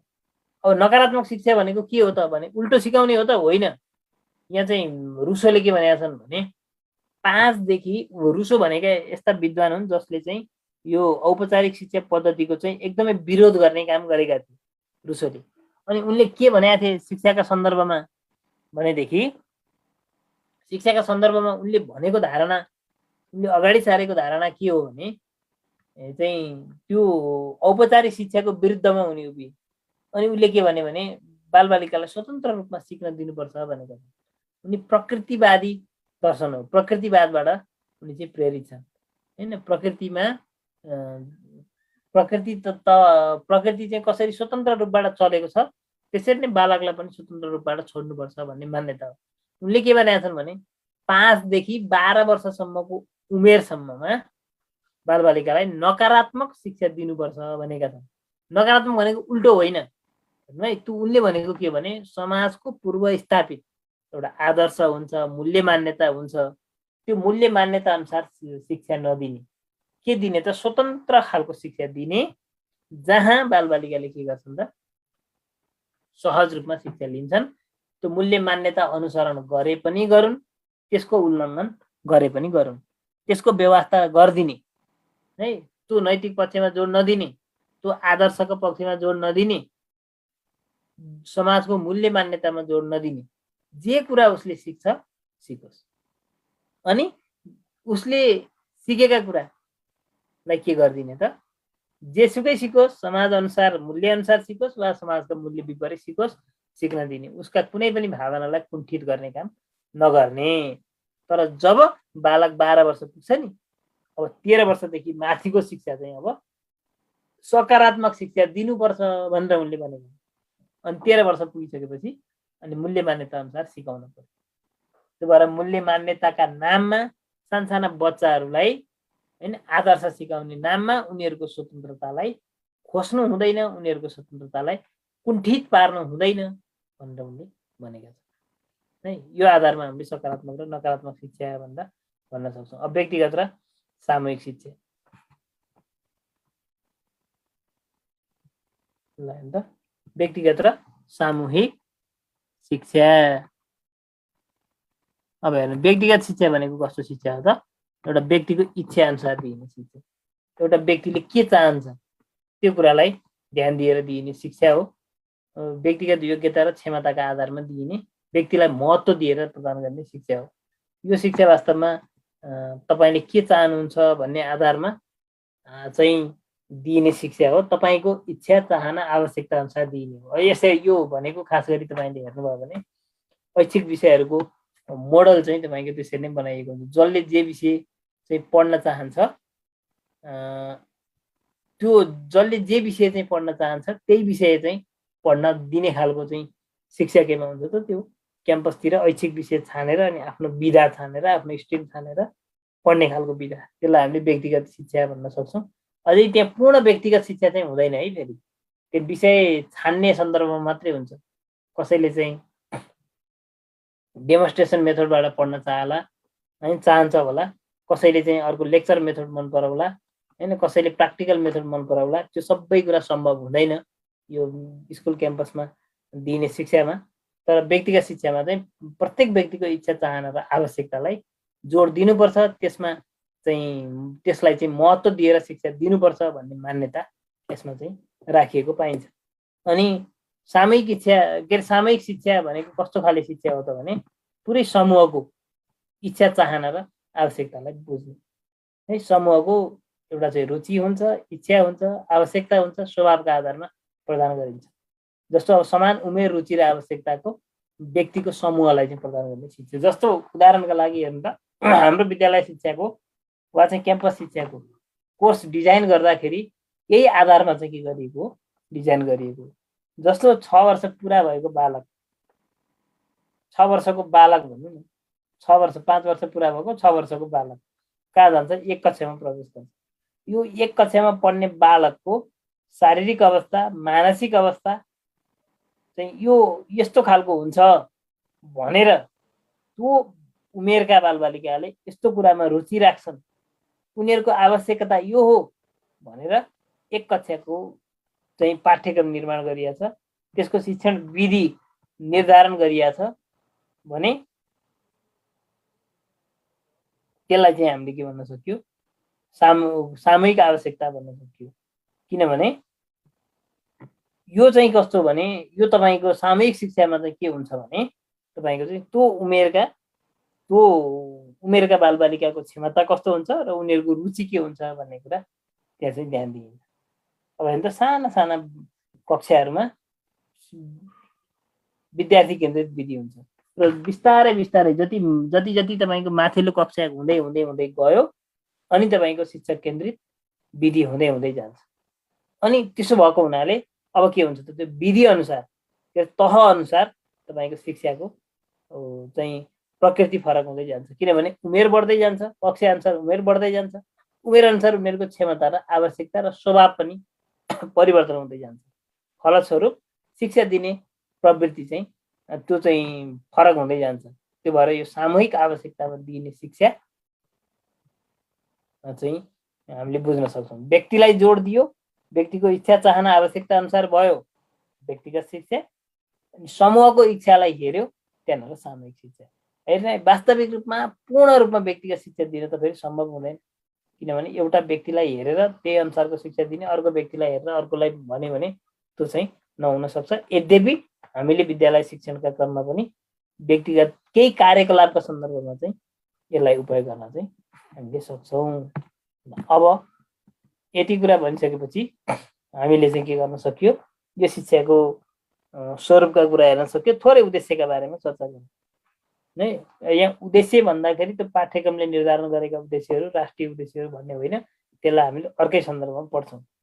अब यहाँनिर लक्ष्य, उद्देश्य होइन, ध्येय भन्ने 2-3वटा शब्दावलीहरू प्रयोग हुन्छन्। साधारण उद्देश्य, विशिष्ट उद्देश्य भन्ने हो, यहाँबाट पनि प्रश्न सोधिदिन सक्छ, यसलाई ख्याल गर्नु होला। लक्ष्य र उद्देश्य, अझै ध्येय भन्ने पनि आउँछ है, त्यसलाई पनि यहाँले ख्याल गर्नु होला। लक्ष्य भनेको लामो समयपछि प्राप्त गर्न सकिने खालको है। जस्तो तपाईँको चाहिँ विद्यालय तहको शिक्षा प्राप्त गरिसकेपछि विद्यार्थीहरूमा के कुरा विकास गर्ने भन्ने कुरा चाहिँ लक्ष्यसँग सम्बन्धित छ भने तपाईँले चाहिँ कुनै एउटा पाठ पढेपछि के कुरा हासिल गर्ने भन्ने कुरा चाहिँ केसँग सम्बन्धित छ? एउटा पाठ पढिसकेपछि सिक्ने भन्ने कुरा उद्देश्यसँग सम्बन्धित छ भने अर्को ध्येय भन्ने पनि हुन्छ। कक्षागत उद्देश्यलाई तपाईँको ध्येय भनेर पनि मान्ने गरिएको पाइन्छ। एउटा कक्षा पढिसकेपछि त्यहाँबाट के कुरा सिक्ने भन्ने सन्दर्भ चाहिँ हामीले चाहिँ शिक्षाको रूपमा के गर्न सकिन्छ, लिन सकिन्छ। अब यो साधारण र विशिष्ट भन्न सकियो उद्देश्यलाई होइन। साधारण उद्देश्य भनेको लामो समयपछि प्राप्त गर्न सकिने खालका हुन्छन्। एउटा कक्षाका उद्देश्य होइन, कुनै एउटा विषय पढिसकेपछि प्राप्त गर्ने उद्देश्य, विषयगत उद्देश्यलाई लिन सक्यो। कक्षागत उद्देश्यलाई ध्येय भन्न सकियो होइन, वा तहगत उद्देश्य भन्नु न, कक्षाभन्दा पनि तहगत उद्देश्य, ध्येय, एम भन्नुहोस्। टिप्नुहोस् है, टिप्नुहोस्, के कपी कलम चट्ट लिएर बस्नु होला। गोल भनेको गोल्स होइन, गोल भनेको लक्ष्य भयो, एम भनेको ध्येय भयो, अब्जेक्टिभ भनेको उद्देश्य भयो है। एम, गोल, पहिला गोल्स भयो सबभन्दा टाढाको लक्ष्य, त्यस पछाडि एम भयो ध्येय हो, अनि त्यस पछाडि अर्को उद्देश्य भयो है। यो कुरा चाहिँ यसरी चाहिँ तपाईँले यसलाई चिन्नु होला। अनि फेरि उद्देश्यमा आइसकेपछि साधारण उद्देश्य र विशिष्ट उद्देश्य भन्नु है। जस्तो एउटा विषय प्राप्त गरी अध्ययन गरिसकेपछि सिकिने चाहिँ उद्देश्यहरू, जस्तो विषयगत सक्षमताका कुराहरू छन्, त्यसलाई हामीले साधारण उद्देश्य मान्न सकियो। तहगत सक्षमतालाई ध्येय मान्न सकियो है। अनि विशिष्ट उद्देश्य भनेको कुनै एउटा पाठ पढिसकेपछि, एउटा एकाइ पढिसकेपछि प्राप्त हुने उद्देश्य, जसलाई हामीले के भन्न सक्यो, विशिष्ट उद्देश्य भन्न सक्यो। विशिष्ट उद्देश्य तत्कालै प्राप्त गर्न सकिने खालका हुन्छन्, त्यसो भएर यिनीहरूमा चाहिँ मापनीय गुण हुन्छन् है। स्मार्ट भनिन्छ नि, स्मार्ट हुन्छन् भनिन्छ। स्मार्ट भनेको SMART भनिन्छ होइन। एस भनेको स्पेसिफिक, एम भनेको मेजरेबल, ए भनेको एटेनेबल, आर भनेको रिजनेबल, टी भनेको टाइम बाउन्डेड भनिन्छ होइन। हो यस्ता खालका कुराहरू हुन्छन्। अब अर्को दृष्टिले हेर्दाखेरि शिक्षाको व्यक्तिगत उद्देश्य हुन्छ, सामाजिक उद्देश्य हुन्छ हैन। अर्को कोणबाट हेर्दा शिक्षाको उद्देश्य हेर्दाखेरि व्यक्तिगत उद्देश्य हुन्छ, अनि सामाजिक उद्देश्य हुन्छ, राष्ट्रिय उद्देश्य हुन्छ, अन्तर्राष्ट्रिय उद्देश्य हुन्छ, राजनीतिक उद्देश्य हुन्छ। यी विभिन्न उद्देश्यहरूलाई हामीले हेर्न सकिन्छ। यो पटक पटक सोधिएको प्रश्न छ, व्यक्तिगत उद्देश्य तलका मध्ये कुन व्यक्तिगत उद्देश्य अन्तर्गत पर्छ, तलका मध्ये कुन व्यक्तिगत उद्देश्य अन्तर्गत पर्दैन भन्ने टाइपको प्रश्न पहिला पनि सोधेको भेटिन्छ हैन त। त्यस्तो उद्देश्य जुन एउटा व्यक्तिसँग मात्रै सम्बन्धित छ, त्यस्तो उद्देश्यलाई व्यक्तिगत उद्देश्य भनेर भनिन्छ। ल हेर्नु है त, त्यस्तो उद्देश्य जुन एउटा व्यक्तिको विकाससँग सम्बन्धित वा व्यक्तिसँग मात्रै सरोकार राख्छ भने त्यस्तो उद्देश्यलाई हामीले के भन्न सकिन्छ, व्यक्तिगत उद्देश्य भन्न सकिन्छ। म थोरै तपाईँहरूलाई यहाँ यसको परिवेश मात्रै बताउने गर्छु। सामाजिक उद्देश्य समाजसँग सम्बन्धित छ, समाजमा समायोजन हुन सिकाउने कुरा हैन। अनि त्यसरी चाहिँ समाजमा चाहिँ एउटा चाहिँ सम्बन्ध विकास गर्ने कुरा, त्यो कुरा चाहिँ केसँग सम्बन्धित रह्यो, सामाजिक उद्देश्यसँग सम्बन्धित रह्यो। यसरी हामीले हेर्न सक्छौँ हैन। राष्ट्रिय राष्ट्रसँगै चाहिँ सम्बन्धित कुरा रह्यो हैन, पुरै राष्ट्रको सँग अन्तर्राष्ट्रिय हुन सक्यो हैन। हो त्यसो भएर यसरी चाहिँ हामीले हेर्न सक्यौँ। यसलाई चाहिँ हेर्ने काम गरौँ। हामी भोलि डिटेलमा जान्छौँ। शिक्षाका कार्यहरू छन् है, यो शिक्षाका कार्यहरू छन् के छन् भन्ने कुरा। व्यक्तिगत कार्य छ हैन, त्यो सामाजिक कार्य छ, त्यस पछाडि चाहिँ राष्ट्रिय कार्य छ।